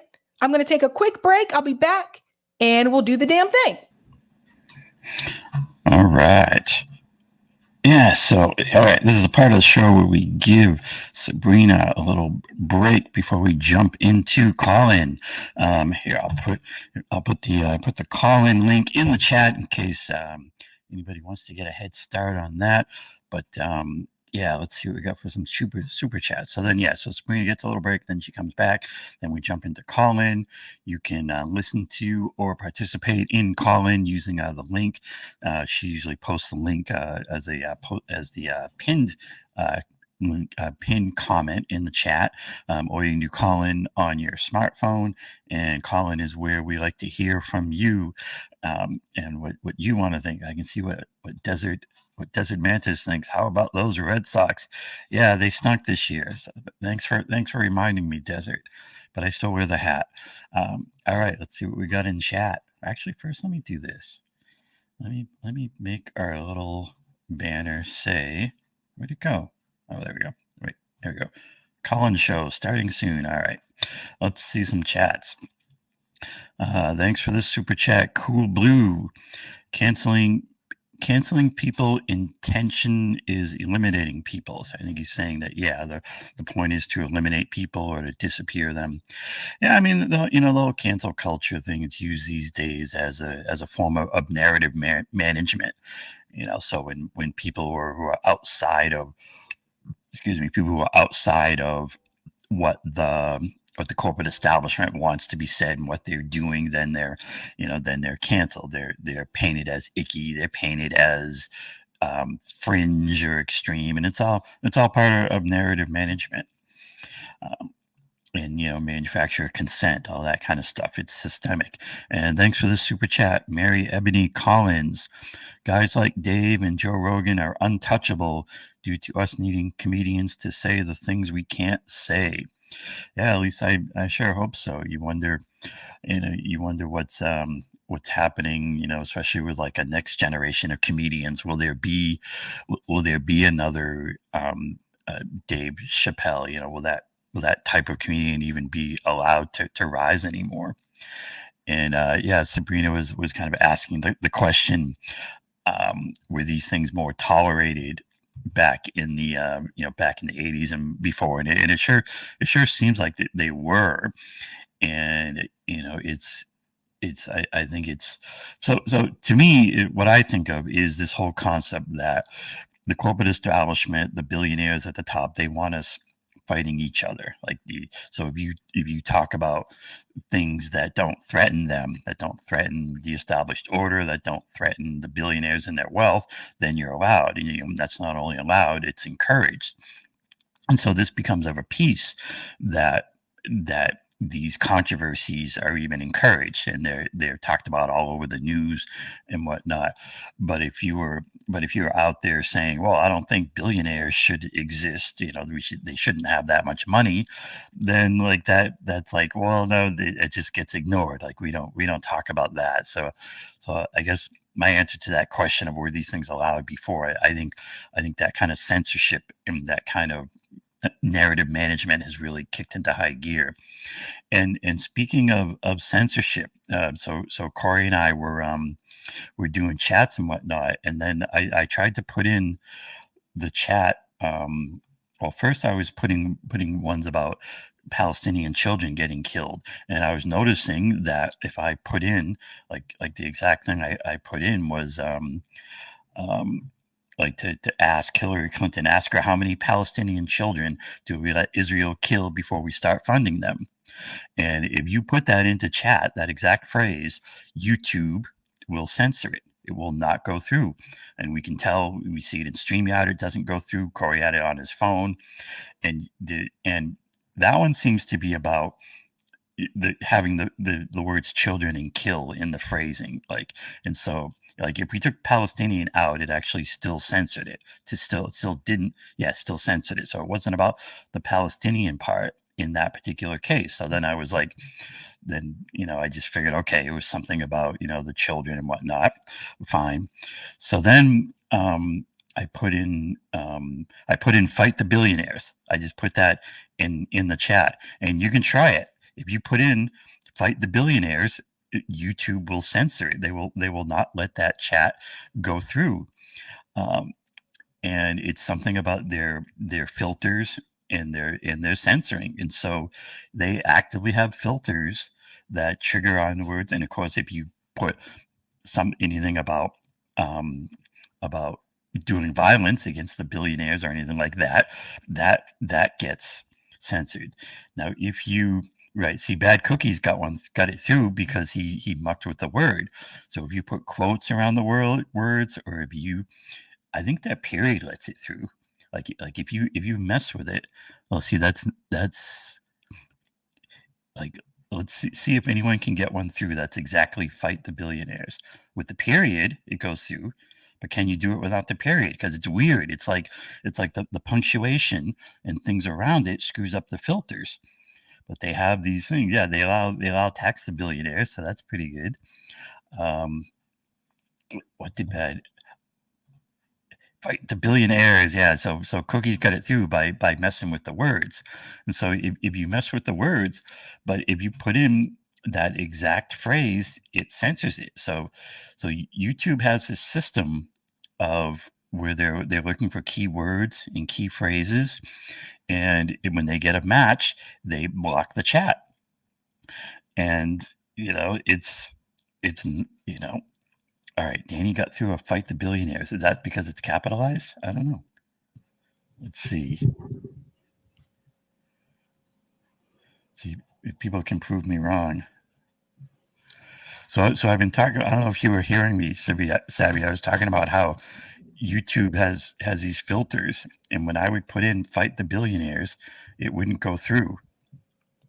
Really? Now, if you muck with it, the phrase, the capitalization, or the and things like that, it can go through. Let's see. Let me try it again. Fight the billionaires. Now I gotta check it over here. Wait. Did it go through? No, it didn't go through. I just put in just simply the words. Now, if you, right, people are trying different combinations and whatnot. If you capitalize billionaires, worked for Natalie. If you capitalize billionaires, it'll go through. Well, went through for Natalie. Right, but because she capitalized the B in billionaires, like little things seem to like mess it up, but it does. Like try it without the capitalization. And whoever's seeing it, like I haven't seen one yet. That's just exactly fight the billionaires with only the F uppercase. So they have. Interesting. Yeah. I think we have one more. Oh yeah. Let me get that one up here. From R. Bailey. Yeah. Archie Bunker would not have flown today either. Yep. Oh my God, no. Oh hell no. Dead from the neck up. But he had worse than that. Yeah, no way. No freaking way would he fly today. All right, guys, we're going to do call-in. So I do want to go ahead and get started on that. All right, we'll see you in the call-in. All right. Okay, guys. Let me pull this up here. Do I have it? Yeah. All right, we're going to do call-in tonight. It's episode 132. Hillary confronted, ILHAN versus Richie, Chappelle, and more. And anything else you want to talk about, we're going to do that tonight. So let's go ahead and hop and skedoodle on over to call in. So I will see you guys there. The link is pinned to the top of the chat. A real big announcement. Glenn Greenwald will be here later this week. I'm actually going to record the interview with him on Wednesday, and then I'll upload that as a premiere. We got a lot to talk about. Speaking of censorship, we have some things to talk about in reference to that particular topic and Israel and Palestine and much, much more. So stay tuned for that. Other than that, guys, I'll see you on call in. Again, the link is pinned to the top of the chat. So you know how we do this. Have a good night. Keep up the fight.